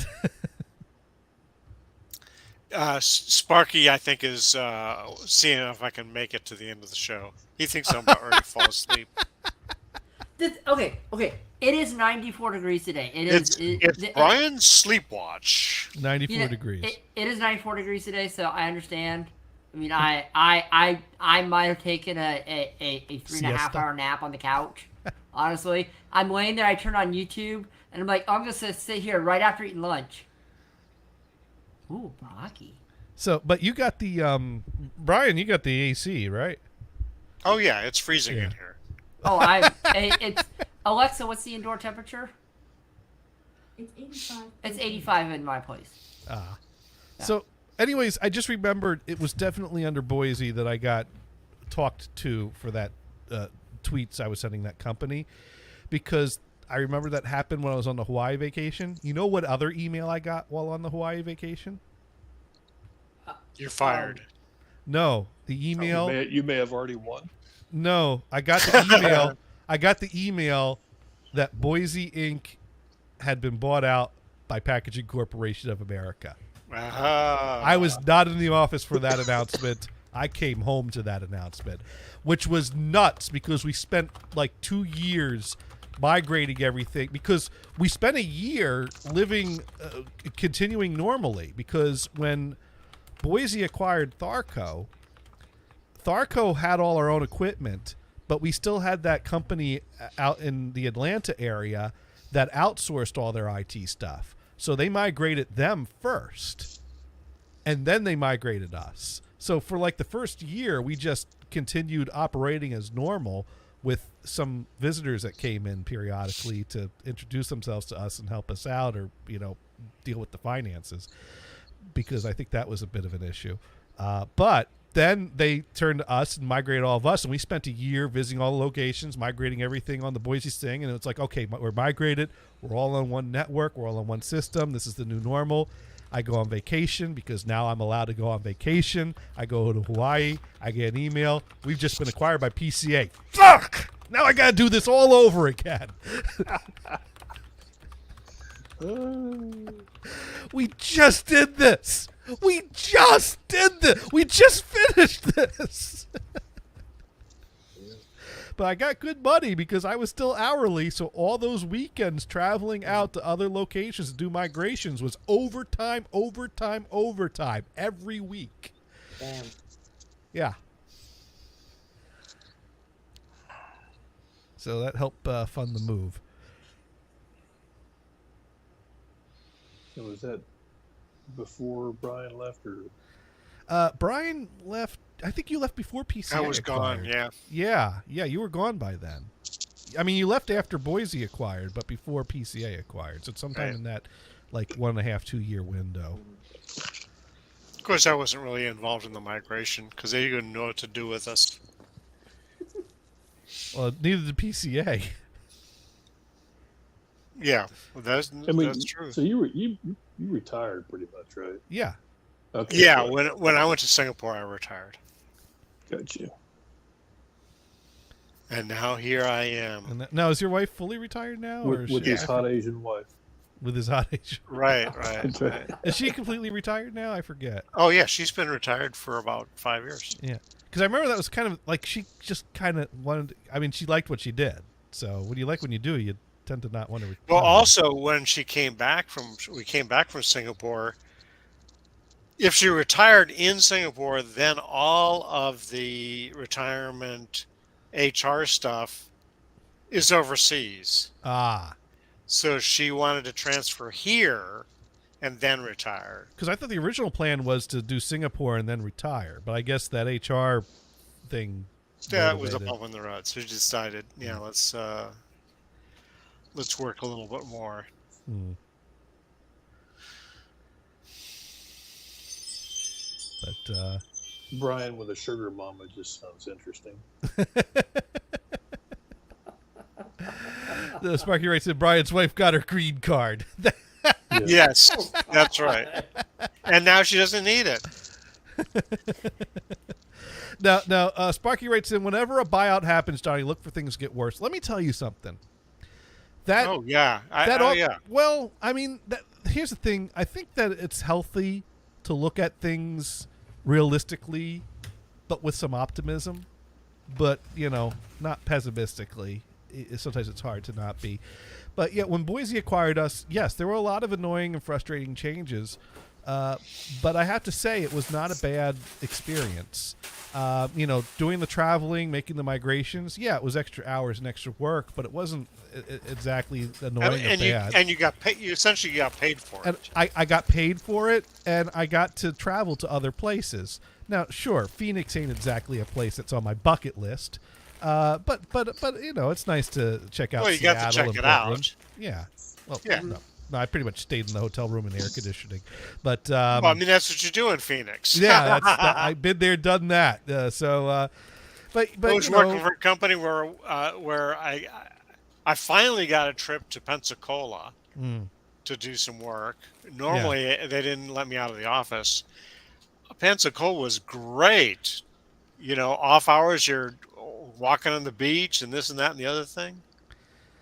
I mean, and it was only for a couple of days. That's cool. I guess the thing I gotta say is it's the people that come with the company you work for that really dictates if this is going to be a good experience or a bad experience. Certainly, that's part of it. Certainly, a migration is going to be a challenging experience, and challenge isn't always a bad thing. And sometimes those things come with opportunity. I mean, in my case, I learned a lot going through the Boise and PCA migrations. They were great opportunities for me to learn some things, make some connections, and add to my skill set, which has paid off for years. Now, but the big thing is that the Boise people came in. They were all a friendly bunch of people. We had a good time. The PCA people came in. They were a friendly bunch of people, had a good time, got along with all of them. And, yeah, did some hard work and partied hard, too. Now, when Enernoc got acquired by Enel, there was no fun people that came in. There was a bunch of executives based out of Rome that basically absorbed us into their machine without giving us any resources or education on how any of it worked and set us up to fail. So that's a bad migration. Rome, as in And Rome? that's actually Yes, probably as in more Rome, common. as in like all roads lead there. As in, Wow. Yeah. Rome, New York, right? Yeah, exactly. That's no Rome, Italy. The real Rome. It's like, Yes, oh, the Enel is based. documentation's in Italian. What do I do? Enel is a big, major energy company based out of Rome that's global. That their foot in the door in America was buying Enernoc. Oh, I see. Yeah. But a lot of mergers really suck. Yeah. I mean, just in general. Well, No. it can be trying. Now, Sparky writes in, did you go see the big hole in the ground while you were in Phoenix? That's what I did when I was in Chandler, Arizona. You know what? I did see a crater when Kristen and I drove out to California. It was one of those things where I kind of thought like a cross-country drive was going to be fun, and it was. And I kind of thought like I'd see a lot of different, like we could do anything we want to do. We could stop anywhere we want to stop. We could see things we want to see. But, our path pretty much took us to friends' houses. We went, hung out with Zane, brought him back on. I think that was Zane's last show is when we brought him on the air. Like he had to dig out some equipment to get things working again for that evening. And basically had like a table set up in his living room that we just were, and I think we ended up like wiring in Kristen's laptop to be able to take calls. That's how duct taped together that show was. And then what was it? We went out, hung out with Liam, and basically did a show sitting on his bed, which that was weird because the thing about Liam's show was that we were all wearing headphones and we all had the same cue mix. So me and Kristen and Liam were just listening to Jaws the whole night, which Liam was used to. Kristen and I were not. So Oh God, that would be painful. But we did it. We had fun. It was a great time. And and then I started watching by cursing when I noticed Liam's grandmother peeking in periodically. So But hey, Johnny, She was you did curious. confirm that the rumors were true. Oh yeah, we met Liam's mom. Yep. Classy lady. And Liam met our guinea pig. And started joking about cooking it, and it tried to jump out of his hands, as if it understood. You didn't take a picture, damn it. You know what we were gonna do? We were gonna have take. Well, the thing is that Liam's mom was not aware of her legendary status among the NHB listeners and I wonder staff. if she still has it going on. I'm It's sure been a she- while. Someone like Liam's mom always has it going on. Okay, just Yeah, wondering. Just I mean, I That's a can't good message. brain. I can't message him. He is on Mastodon.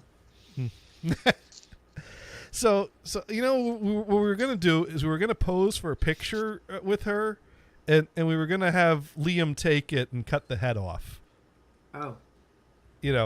Because it's fun to make fun of the blind, and to keep the mystery going. I thought that would have been the perfect way to play that Exactly. joke. Would be to get the picture of Liam's mom with a joke of we let Liam take the picture. Sparky, can you cue up a little bit of that song? He had it playing beforehand. Well, I played the parody before the show. I don't know if Sparky, have you ever heard it? You may not heard it. Just a couple bars. Yeah.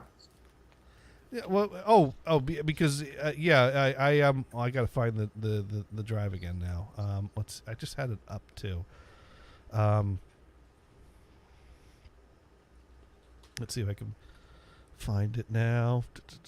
Oh, here we go. All right, so it's in this folder, and under parodies. Is that underplayed or overplayed? That's underplayed. Here we go. So yeah. Yeah. It's pretty much a straight cover, except we made it Liam's mom.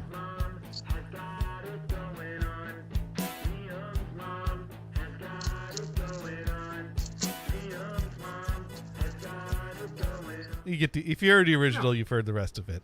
But yeah, and it's really well made. Oh it yeah, really is. Like most of Damon's parodies. Good harmonics and everything. Oh yeah, harmony. Sorry, he did a great job. Oh yeah, I mean heck, we Mom is one summer now. Come on and let us see. Liam's mom has got it going on. We want to see it. We've been waiting for so long. Liam, you can see, but your mom is a hottie. I don't think it's so wrong to get a pic of Liam's mom. And we tried to get a pic of Liam's mom, but the thing is, it's one of those things that I just didn't build up the nerve to do it. There was part of me that was in it that I just wanted to at some point go, hey, could we get a picture with you? And that would be confusing to her why Liam's friends want a picture with his mom. And then we'd have to explain, well, you're something of a legend. Internet legend. Internet legend among a small group of demented individuals. You didn't flat out say, you know what? Everybody on NHB thinks Liam's mom has got it going on. So did we we want ever proof. establish if she was single or not at the time? You know, there was nothing mentioned about a spouse or relationship, and but I wasn't going to ask her marital status or dating status with. Well, I've never known. Girlfriend with me. I've always wondered about that. Did you not see a ring on her finger? I don't recall. Oh. I don't think okay, so. let's play this game. If you had to think of a celebrity, how about that? Can you think of anybody? I don't. It's been so long. Yeah. That's okay. I mean, it's okay. That's fine. No, but yeah, we had a great time. We ate deep dish pizza because we were in the Chicago area. If it comes to you sometime later on, like even in the next few days, just tweet a random picture of that celebrity. Don't even just tag us. I see. Just leave it at that. Just leave it at that. Hashtag Liam's mom. No. You don't even have to do that. Apparently, at some point, Liam did play that parody for her many years later, though. But yeah, that would have. See, the thing is I would have done it, but I didn't know if Liam. Like, I think I asked Liam, "Does your mom know?" No, and that's all he said, and he didn't seem to want to discuss it much more. Yeah, so I decided I'd best not bring this topic up. But I mean, honestly, if you were anybody else, it's like, dude, I don't want to know if people think my mom got it going on. That's not right. But the thing is I never really knew where the origins of this Liam's mom has it going on came from. And I asked Liam, where did that joke start? And he goes, I don't know. David might have just made it up. Said, hey, what's messing with Liam? I think there was actually show clips of people going, dude, your mom's got it, or something. Like, I don't think Liam out of nowhere decided to write a song about Liam's mom. I think there was an inside joke that predated that. Yes, I think it was. I think he had friends that just said, hey, yo, by the way. Something like that, for lack of a better term. In case you haven't noticed, since you can't see, your mom is quite... just what everyone wants to hear. Just wanted to tell you. So, and I think that resulted in listeners wanting pics. Oh my god! I think that was picture didn't happen. Yeah. And I was almost in a position to get one. I just would have had to. I don't know how Liam would have reacted if I said, "Hey, we have to pose for a picture with you." You probably would have tried to punch you in the shoulder or something. Am I Facebook friends with Liam? You know he moved, right? He's moved 2 or 3 times, I think. Yeah, he's But anyways, how do you spell his name? L-E? Liam. There he is. Yep. Okay, so let's just go do some creeping. You know, the name Liam will always make me think of. I had a religion teacher in high school. Who never mind. Go ahead. Who always joked? See, I had this religion teacher, Mr. McNamara.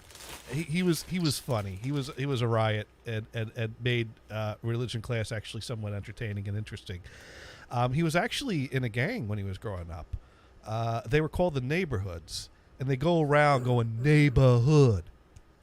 and then snap their fingers like that. And they were the most popular gang around because everywhere you went, there was a neighborhood.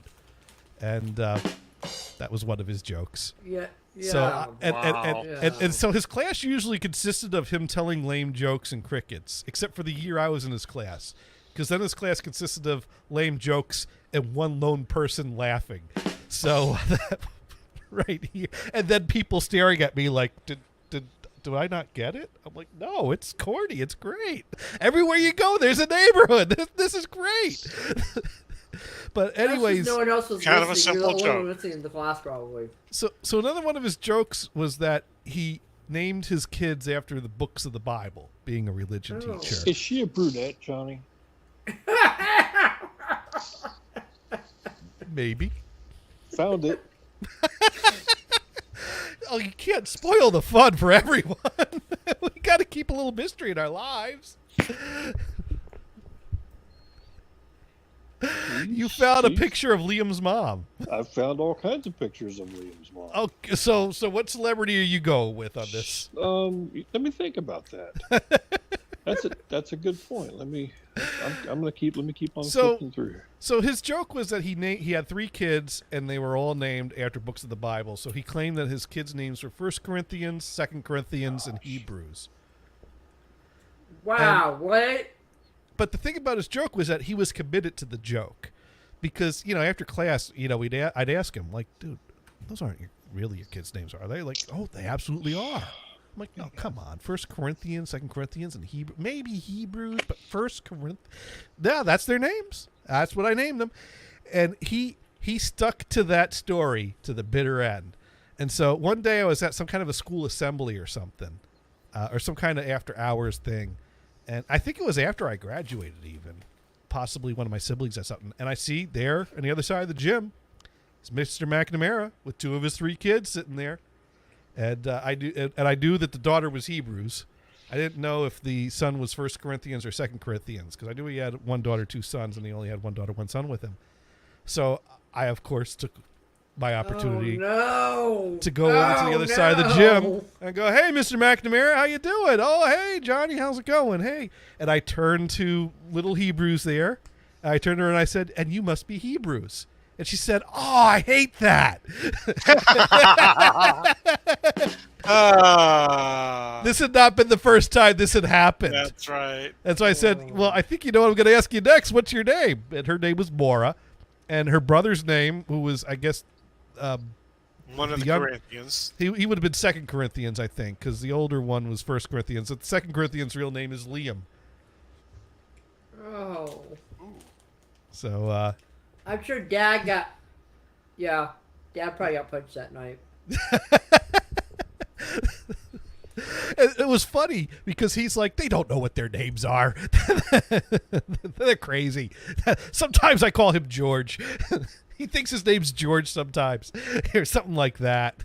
"Come on, George, let's go." He stayed committed to it to the bitter end, even after his kids told me themselves what their names were. And then, of course, I had to ask him, "What's your brother's name?" "Declan." "Oh, okay." Declan? Declan. Maura, Liam, and Declan. Oh, I've got it. Oh. I've got it. You've got it. Okay. Name that celebrity. Oh God, I gotta get the name down. I gotta get the name. You got to get the name. You got the picture, but you don't got the name. A I got the brunette, name. Michelle Pfeiffer? Hang on. What the? Oh, shit. Damn it. Trying to think of the movie now. Okay. So you got an image in your head, but you don't got a name. I got or a an image movie. in my head, but I'm trying to think of the movie. What was the movie where the answer was 42? Hitchhiker's Guide to the Galaxy. The brunette in Hitchhiker's Guide to the Galaxy. The TV series or the movie? Movie. Bring up a picture. Well, now that's Will Smith because I typed in Hitch and started autofilling Hitchhikers, and I hit enter and it searched Hitch anyways. All right, Liam's mom probably does not look like Will Smith. Zoe Deschanel? Yes, bring it up. Okay, all right. Yeah, we can go with that. That's it. Yeah.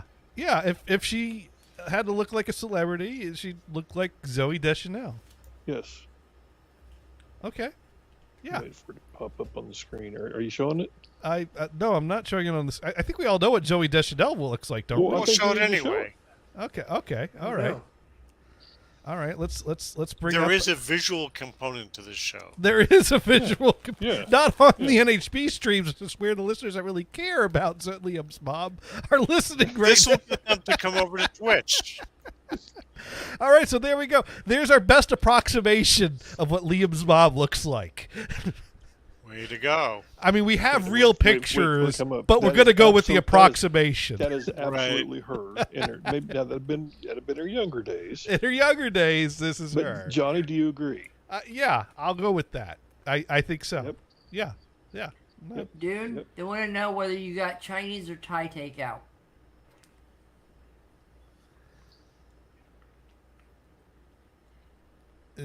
Neither, I guess. Well, you got the cheeseburgers. Oh. Now, just for the sake of argument or just discussion. Okay. After thumbing through all of these pictures, there appears to be no Mr. Liam in here. There was no Mr. Liam when we visited either. There so. is no Mr. Liam's mom. Mr. Liam's mom. Wow. I don't know what the story is. I just know that we only met Liam's mom and Liam's grandmom. There you go. No paternal figures at the Liam household.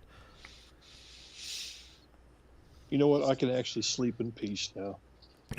Now you finally That's know. good. What Wait, Liam's mom looks like. your suitcase came? Yes.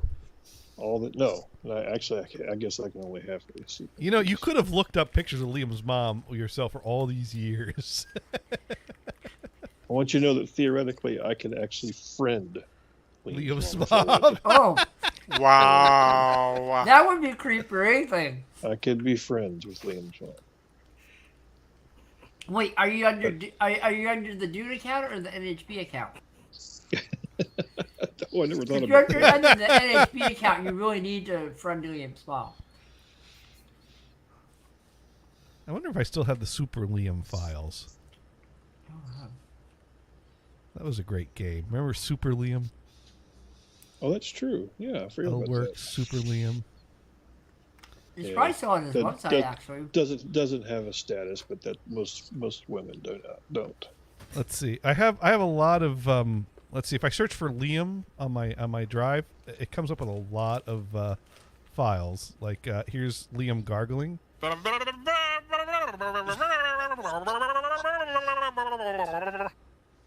Hey, now this is interesting. Yeah. According to this, we have two mutual friends. David. Oh my god, I'm gonna have to smell this shit. If you want, you can leave it. Poor Oh, thing. it's coming. This is Liam puking. And see this, I don't know who this make person sure you can is. hit the garbage. I'm standing over here. Let me get the microphone down here. Do we want a new garbage bag? Oh, fuck it. Oh. There's no fucking time. Oh, that's Liam's ex-girlfriend. That's what that is. Should I move? Right. There it is. Oh, No. no.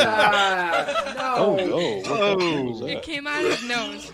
For those of you who Oh. can't see and wish we had a webcam. Ooh. Holy crap! What the hell? You don't remember this show? Don't tell me you can't get drunk off a hard lemonade. I've done it too. Alright, babe. There's paper towels. I think that was the first time he got drunk when he was doing the shots of hard lemonade, and you know people will donate when you're going to drink for dollars, and they got Liam super drunk off of Mike's hard lemonade. There was That's that one. There was his terrible. birthday stream where he puked. There was a couple of them, dude. Yeah. I don't think he drinks anymore, actually. No, probably not. It's probably for the best. Yeah. He was quite the drinker in his drinking days.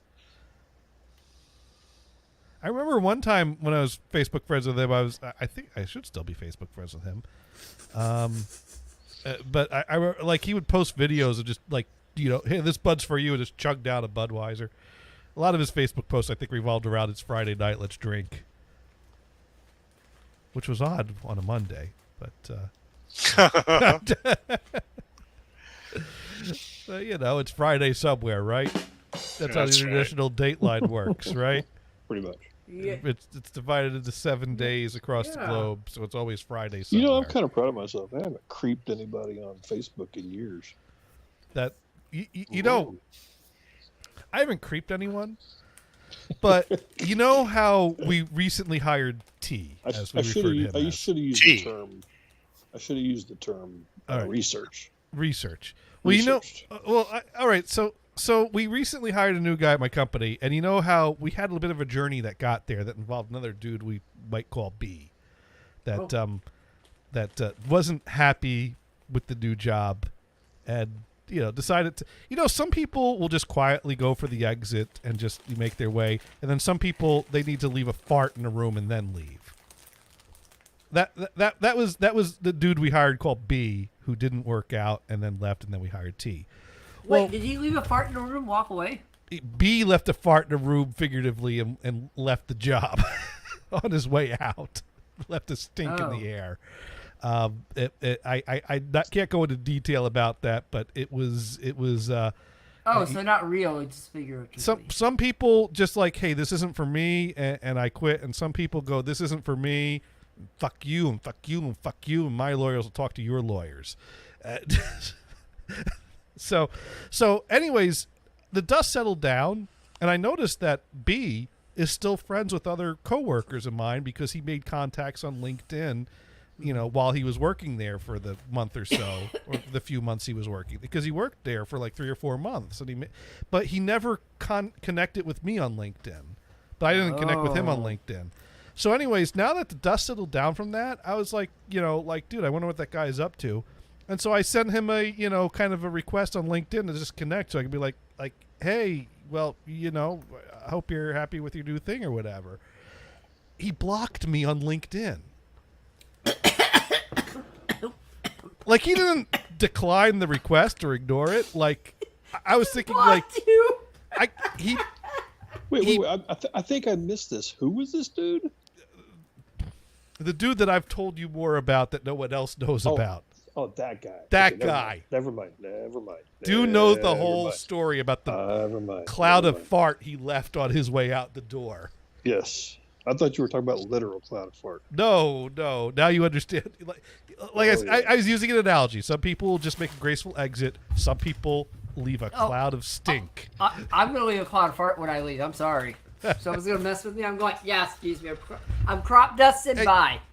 He blocked me on LinkedIn for having the and here's the thing, I don't even know if I actually sent the request or not, because I was thinking about it, and then when I went to check, I was blocked, and it's like, did I send it? Did I not send it? Because I was kind of drunk that night. Or was it preemptive? That's the thing. It could have been preemptive. Because here's the thing. We noticed that he only lasted on all of his previous jobs about 3 or 4 months. And that was how long he lasted at our job. And he's been at the new job for about 3 or 4 months. So I was curious to see if he quit that job yet. So Can you creep someone on LinkedIn? I have one, but I just never used it. Well, I created a second LinkedIn account so I could see, because I wanted to see if he deleted his account or he blocked me. So I created a dummy LinkedIn account to see his account still exists. It's like, fucker blocked me. That's funny. Now, I did not pull an Addy and contact him with the second account. No, Addy would have 50 nobody accounts. likes an Addy. Well, I mean, he was okay to me, actually. I didn't care, but... He never called you racist supreme. No, he would ask me questions, and I'd give him answers that he didn't know what to do with, and then he'd stop talking about it. Did he ever start asking you political charge questions? I think he asked political something to me once, and I said, I don't do that, and then he stopped talking about it. I wish I did that. Yeah. He loves to debate. And I know, I don't want to debate with him, so I never did it. And in his mind, if you disagree with him, it's either because you don't understand or there's something wrong with you. Mm-hmm. And that's what it boils down to. And so then he'll basically decide, well, then you're a hypocrite, or, well, you're a racist, or, well, that was Addy. Or you won't admit this. And it's like, dude, we could both disagree and be okay, right? You just gotta let him know that you don't want to deal with that, and he'll walk away. Oh, yeah. Well, the thing is, you could hit him over a crowbar in Morse code. I just don't want to deal with that. He doesn't get the message.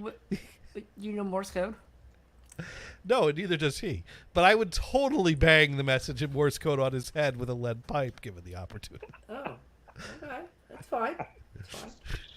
I'll learn Morse code just to do that. I don't know if I've ever heard Johnny be this literal before.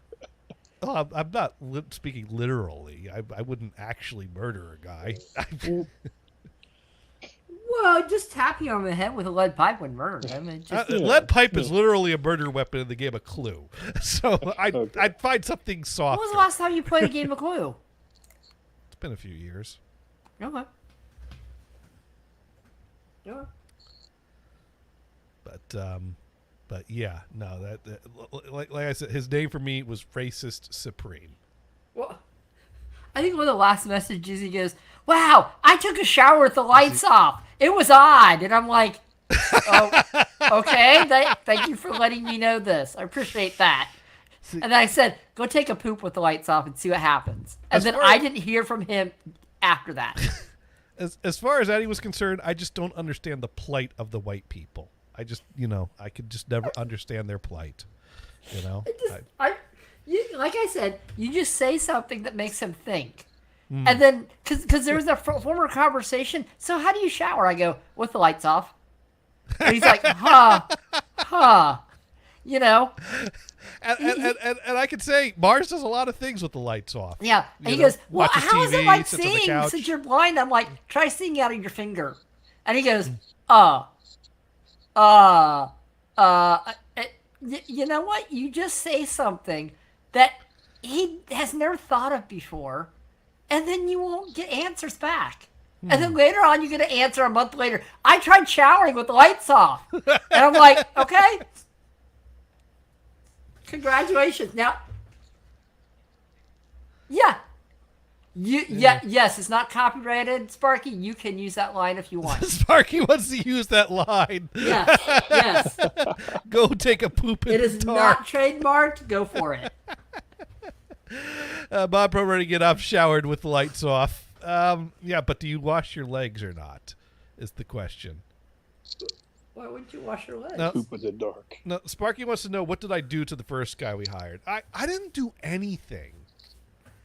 I mean, the long short of it is, he came on board, we trained him up, he was friendly, everyone liked him, he got along with everyone, we brought him on full time, he didn't like certain things and kept complaining until he quit. I mean, that's generally the gist of it. Yep. And when we look at his resume and we see that the 3 jobs that he had before our job lasted about 3 to 4 months, we kind of figured, we really should have seen that red flag, shouldn't we have? But he interviewed well. And he was great for the trial period. It was... it's kind of sad because, I saw some real potential. And some people are very well at interviewing, too. It happens. And they're very well at starting out. But they just have it's one of those things that... I won't say it didn't keep me up at night because I fall asleep pretty easily.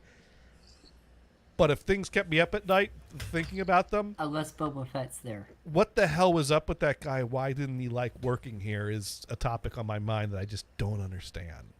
I don't understand why he suddenly had problems 3 months in, what his big deal was, and why he couldn't find ways to work it out and make it work for the opportunity he had.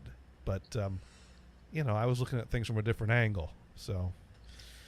I don't know what it was that he saw or didn't see, but... maybe the job just didn't scratch what he wanted to itch. Sparky says he might be a better remote worker. Well, we were working mostly remote because he came on before we went the hybrid model. So we were really only going in 1 or 2 days a week. And 2 days a week to train, and then we brought it down to 1 day a week. Actually, that was a problem because at some point he wasn't coming in the same days I was in, and I was supposed to be training him on things, and he was never in to train him. But he didn't like someone else that was in on those days. But Yeah, but that's starting to get more into the story than I'm comfortable going into. I'm gonna say it's just if weird. You're It was weird. Gators, if you're just started working somewhere, you can't just not like someone right away. You have to give someone a chance. I'm gonna send you a link. You're gonna send me a link Ooh. To YouTube. Okay. And I think this would explain. Explain what happened. It could explain how. Okay. We'll just play it and see if you get it. Okay. All right. We'll take a look at this link. You've sent it there. Okay. Let me find that. Let's see. Hopefully, I can listen to it and see if it's self-explaining. Right? Okay. Is this a cake? Oh, dude, is this a kick stream? Are we looking at something that's gonna? No, this is not a kick stream. These people are clothed. Okay. All right. So we're going to. I like how he assumes that if we watch the kick stream, they're not clothed. All right. Here we go. We're going to do that, and we're going to do that. Sweet Jesus, Harry, you surely screwed the pooch last night, didn't you? Would you please tell me how I can see this as anything but a total disaster? Well, total is a strong word. Yeah, there are different degrees of totality. It's a scale, really, with a perfect mission on one end and then a total pooch screw on the other. And, we're really more right in this area, right? You're new on Harry's team, aren't you? Yes. So what makes you think the slack I cut him in any way translates to you? Oh, man. Am I close? I don't think so because Okay, generally okay, a new person gets slack. It's a really good clip, though. Generally, in a friendly, nurturing environment, a new person gets slack to be brought up to speed. So it's a good clip, but then again, it's not entirely completely inaccurate because how much into this can I go? Don't go. You don't have to go very far, dude. Well, let's just say that there was there were times where we would tell him to do something, and I always leave leeway to find your own way to do things, because a lot of times I was instructed to do things and I got the essence of it, but I would find my own way or my own methods, and I've built my own methods through years of trying different things and finding what works well for me. And so I don't want to come in and tell someone you're going to do step 1 this, step 2 that, step 3 that. I want to say, well, here's how I would do it. But you also, scheduling or availability or whatever. So, but just make it happen. Just, make the thing happen. Here's how I would do it, but figure out what works for you. And so the thing is, I'm not a trainer. So I'm a little out of my element when I have to train someone because that's just not my job or not me. And I also, so I'm always trying to strike that balance between telling you how to do it right and giving you some leeway to find your way like I found my way. And so I really left a lot of rope for him to find his way. And unfortunately, the way he did something resulted in someone misunderstanding something and going to a higher up manager asking, is this okay? And the manager's like, oh, no, you don't want to do that. And he wasn't in trouble. But it resulted in a situation where management was pulled in to intervene on what he was trying to do, and we had to explain, don't do it that way, do it this way. And he, I think, felt that was a waste of his time. And so you gave him enough rope to hang himself, and then he blamed somebody else. The thing is, though, is that he didn't hang himself. He just made an uncomfortable situation to learn from. That was the self-perception. I don't, Just throwing something out there. And then there was not that important. Well, there were other things that were completely D is gone, T is there, right? Right. B is gone. B, whatever. I was thinking of this programmer D at Tharco. D. He went out flaming. Mm. He was hoping that he was going to get. I think he was hoping to get a bunch of people fired as he goes out the door. Well, I'm guessing he's living in his mom's basement, eating Cheetos. Why is it always Cheetos the food of choice for basements?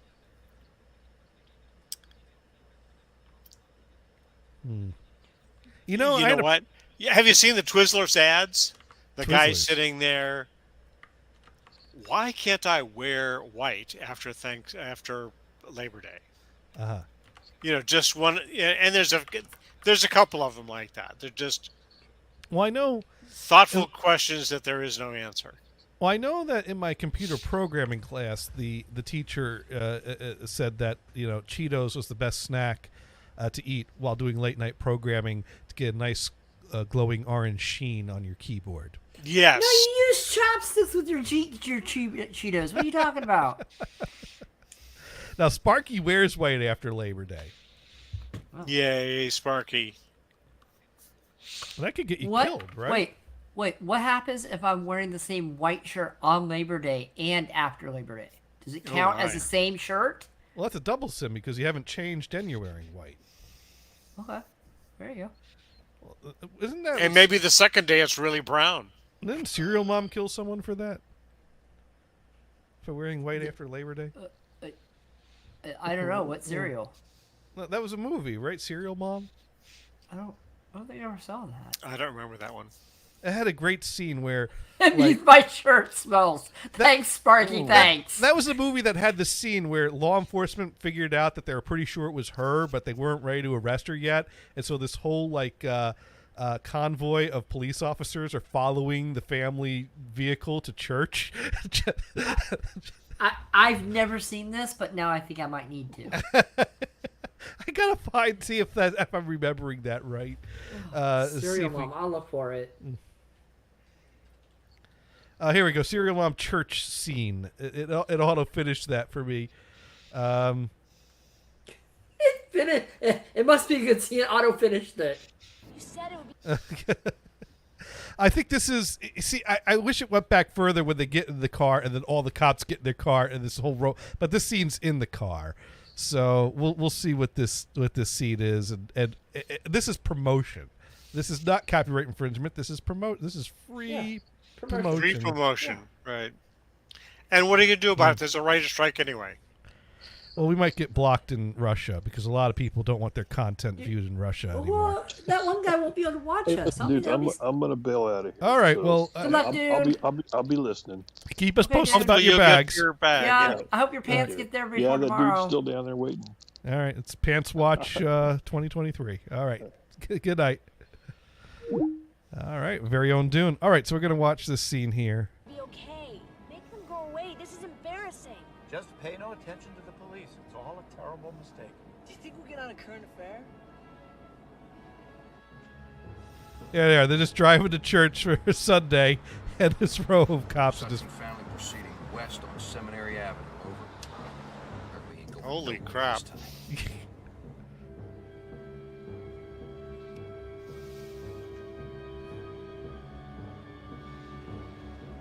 Wow. She's headed for church. I say we nail her. Over. Negative. DA says no bust until lab report is back, matching the suspect's fingerprints on true crime books with those on scissors and fire poker. The senseless killing last night of a Towson couple, Ralph and Betty Sterner, brings to a total of 4 murders police feel may have been committed by Baltimore's first Wow. serial killer. Information is still sketchy at this point. There aren't many Sterners. Oh, it's a shame. They should have brushed their teeth, shouldn't they? This just in. Police Lieutenant Ronald Havler has publicly named a suspect in the serial killer case, and it's a shocker. She, that's right, she has been identified as Beverly R. Sutphin of 2815 really? God, now I'll never get a boyfriend. Beverly, I've read all about this. Is it menopause? Yeah, I've never seen this before either, dude. Tell me the truth, Mom. Really? We're gonna have to have a Discord watch along Are or you a something. serial killer? Chip, the only cereal I know anything about is Rice Krispies.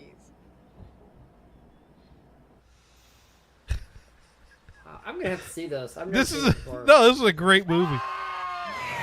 Don't worry, honey, we're going to get you good psychiatric help. It's a great movie.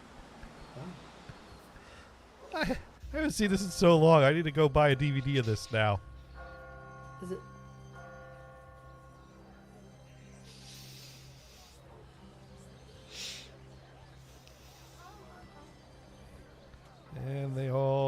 at church. Well, look at that. And in the house of God.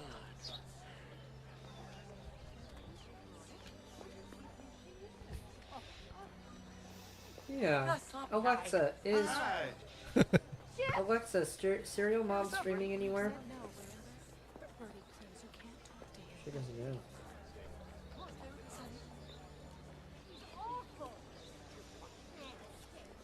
Morning, ladies.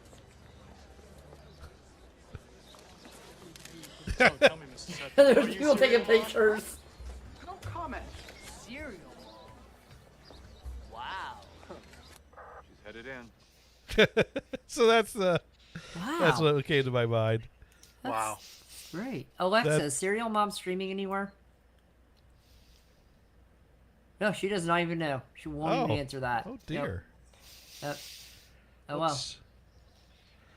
That was a Gothard pick, actually. Gothard had a DVD of that he introduced me to that movie. Okay. Yeah. So that was, 1994 American satirical black comedy crime thriller. Directed and written by John Waters. Oh, no wonder Gothard had that. He loves John Waters movies. That makes sense. It's a John Waters movie. That explains it.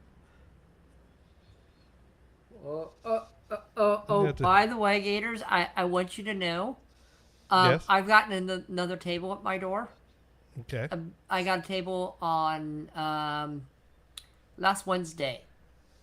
And and did they you order a table? I did not. And they have not come by. The old people have not come by to pick up their table, Gators. Is this the same people? Yes, I think it's the same people, and it's a bigger table now. It's a bigger table. Is it It's for a bigger bear? What? Is it for a bigger yeah, bear? it's a bigger table. It's not for a bear. You know what? It's about the size of a card table. Huh. So if they don't come pick it up, I'm gonna keep it. Oh, there you go. Because honestly, they might have just told Amazon they didn't get it and get another one. They could. So yeah. so the other day, I saw that an Amazon order came, but nothing came to my door. Oh, is it your table? So I looked at, no, I forgot what this was. It was a small package. Anyway, so I looked at the email and it showed the package at the door. That's not my door. That's my neighbor's door. Yeah. So I decided I could bother this old lady or I could become a porch pirate. I decided to be a porch pirate. I've done Rawr. that. Yar. Yeah. And I have no problem. It's just I always bring in the packages that show up to my door, and some neighbors know this, and some I guess don't. But I've told them I will bring your package into my place since I'm home. Knock on my door, and I'll give you your package because I don't want it outside because someone will steal it in my neighborhood. So Sure. I've told them that just knock on my door, and I'll give you your package. Not a problem. Now I only get one package, which is another table. Another table. Another table. Oh my god. Well, this one was more obvious because the last one we didn't even know it was a table. No, till, this one's a table because it's very obvious it's a table. So, but they haven't come get it. Maybe one day I order some stuff that maybe they'll show up tomorrow and say, "Hey, we got your stuff. Would you like to trade?" Because I ordered a toaster and not because Gators. You know how hard it is to order a toaster on Amazon. How hard? I don't need. They have toasters with LCD with screens on them. Why do I need a touch screen on my toaster? Why? Right. No, I agree. Like what? Just the last one, I bought an Amazon Basics toaster. It had 7 buttons on it. And I'm like, 7 buttons, and then a darker, lighter knob. I'm like, what's the other buttons LCD for? touchscreen, but is it Wi-Fi ready? You know what? If it was, I'd watch Twitch on it. But I don't think it was. If it was, I'd watch porn on it. Why would you watch porn on your toaster? Well, you gotta do something while waiting for the toast. That's weird. No. Alexa, no. I want my toast darker. Yeah, no. So I ordered a darker. Wait, no, that sounds wrong. Yeah, so I ordered a retro toaster. They call it A retro toaster. Retro. It's a retro. AKA plain toaster. Plain freaking toaster. I'm like, dude. Oh, and the last toaster I bought from Amazon, you put the toast in, and it goes. I'm like, oh my god, what, the thing's gonna explode. I threw the thing away. I'm like, I don't care. I paid $12 for it. It's going in the trash. Bye. You scare the Bye-bye. crap out of me. I think $12 is too cheap for a toaster. You know what? It's with Amazon Basics toaster. I said I don't need a fancy toaster. It still had 7 buttons on it. Speaking of Amazon, and not Amazon actually, because that's completely not the billionaire that's involved. What do we all think about the cage match? Oh, I can't wait. Wait, is he still doing it? Is this Musk happening? versus Zuckerberg. Bezos? At this Zuckerberg. point, they're trading jabs at each other because Elon has dictated that it's going to be streamed for free on X. on Twitter. X, yeah. on Twitter. It's going to be streamed for free on Twitter to benefit a charity or what, for veterans, I think. Well, this is How do you? If you're going to do it for free, how do you collect money for a charity? Well, that, you know what? Someone pointed out exactly what's going to happen. Just as a fight starts getting good, it's going to get interrupted with an ad break. Yeah. No, this is honestly, I know, and Bezos is going to run the ads. There you go. Exactly. You know, I'm gonna tell you. The problem is Zuckerberg is buff. I mean, he's ripped. He's gonna beat the crap out of Musk. Okay, number one. No offense, Musk, if you're listening. Okay, number two. What Musk is gonna do? He's gonna come out in a Boston Dynamics freaking mech suit. That's what he's gonna end up doing. Watch. All I gotta say is this: as we move closer and closer to a real life Elon and Zuckerberg cage match, the more and more I'm buying into this theory that we're living in a simulation to find out what would happen if we pit these two people against each other in the same timeline. Either that, or it's going to be an AI built one, like you know, like Family Guy, but it'll be Musk and Zuckerberg. But right now they're just trading like insults. Good. Through because then. Zuckerberg kind of was like, "Oh well, are you sure that your platform can handle something like that?" And Elon dissed his. So they're just trading tech disses back and forth.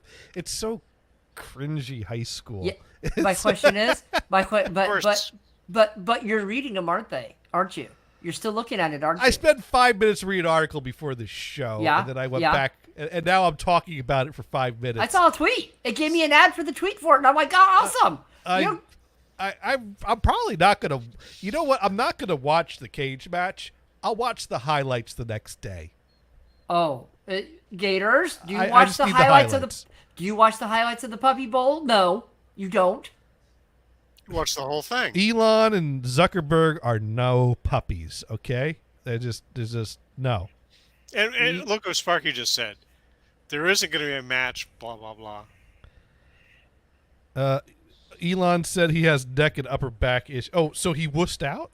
I heard mommy got upset. That's what someone told me, and I'm like, I thought it was still going because I just saw a tweet recently, like within the last day, that's gonna happen. So I don't know.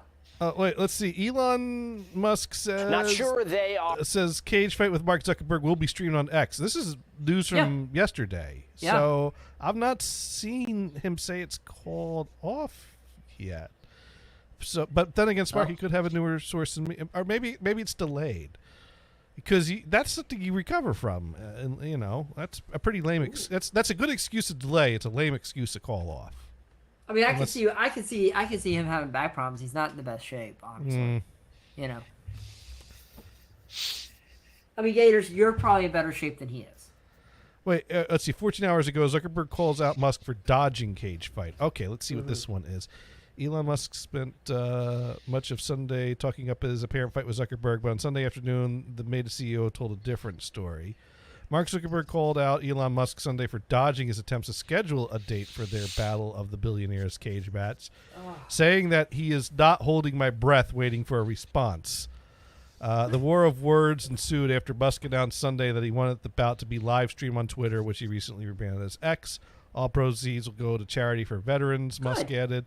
Musk and Zuckerberg have been teasing an apparent mixed martial arts bout since late June, even getting UFC President Dana White on board to help plan the bout. Both guys are absolutely dead serious about this. White said of the fight in June they both want to do it.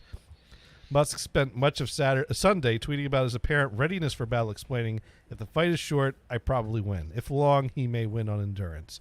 I am much bigger, and there is a reason MMA has weight divisions. I'm lifting weights throughout the day, preparing for the fight. Don't have time to work out, so I just bring them to work, he wrote.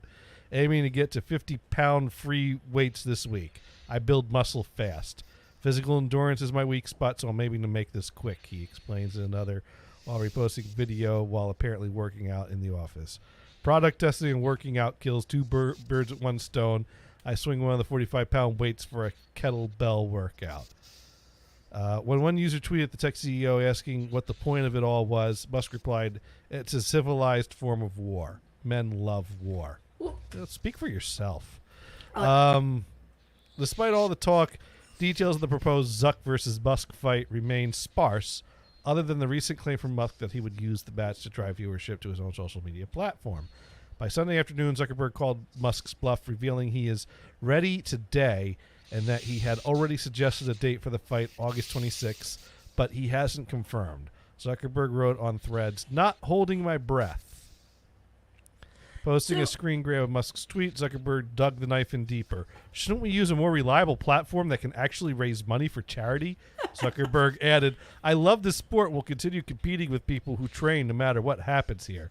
Then, despite his rival's call to arms, Musk claimed Sunday night that the exact date is still in flux. He predictably made the statement in a post on X, citing an unnamed injury to his upper body.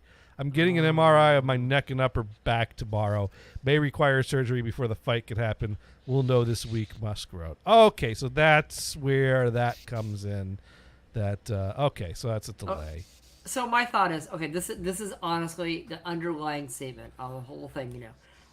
I want to see a billionaire battle. I do. Believe me, I want to see that. It's gonna be awesome. Okay, number two, the proceeds and everything are gonna go to charity, so that's cool. And even if they don't make a lot of money, just have them add some money to the charity pot and say, "Here, go to charity." That's cool. That's how that should be, honestly. You know what? I'm all in favor of a cage match, but could we have it on Mars? Yeah. Could we ship them both on a one-way trip to Mars and then have them duke it out on Mars, and then the winner gets to live on Mars and the loser has to be stuck with the winner on Mars? Why has Musk not named Mars Planet X? There we go. Elon Musk can buy Mars, name it Planet X, and then he could run Twitter on that planet. Depends. How much money is he going to give Mars? And then we could get Earth Twitter back. They have Wi-Fi up there? They could. Okay. Maybe. No, go ahead. Sparky asking what their ages are. I don't know. I don't care. I know Zuck is in way better shape, though. Let's see. Elon is 52. And Zuckerberg is 39. Oh. Whoa, under 40. Yeah. Ooh. And Jeff Bezos is 59. You know what Bezos? I didn't ask what it told me. That's what we need is a random Bezos running down the aisle, freaking WWF style. And he's got a chair. Yeah, he pulls the chair from underneath the ring and takes care of them both. That's what he needs. Oh my God, that'd be great. Sparky's calling it for Zuckerberg. Oh. 39. Yeah, I think Zuck's gonna win. Unless freaking Musk pulls out a Boston Dynamics mech suit. I'm saying it. I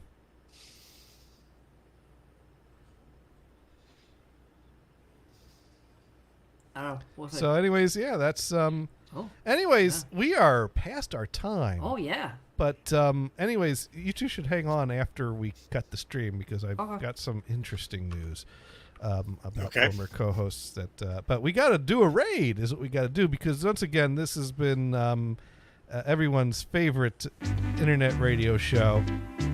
Insert title here. But we do try to be educational here, and I think we've all learned a whole lot. So, Brian, what have you learned this week? Liam's mom is hot. All right, and Mars, what have you learned this week?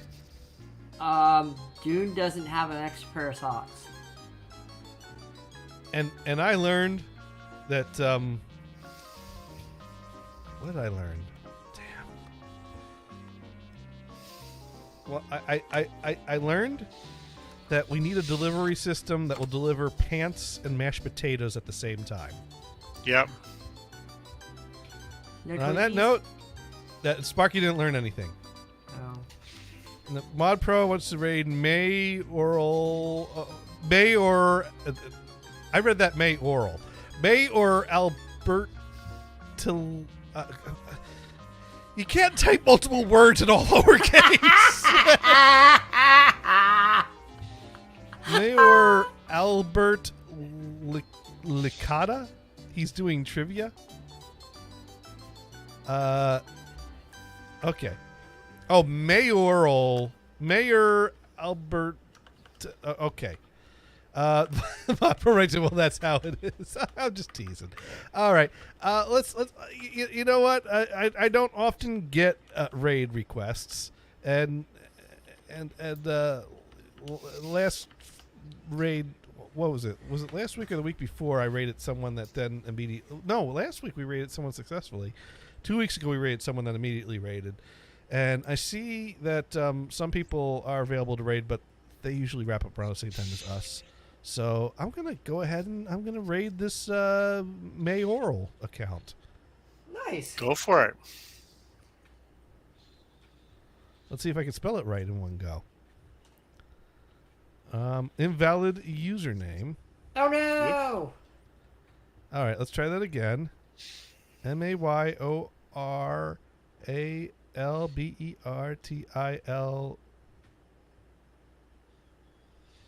It's TILCAATA, right?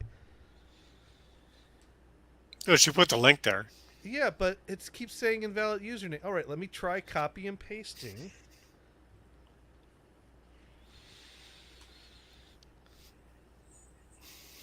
The channel has follower or subscriber only chat. Oh, okay, that's fine. Well, we'll just have to follow. Yeah, all right. There you go. Oh, I had a TLI is what I needed. Okay. Anyways, we're gonna raid. Bye-bye. Bye, guys.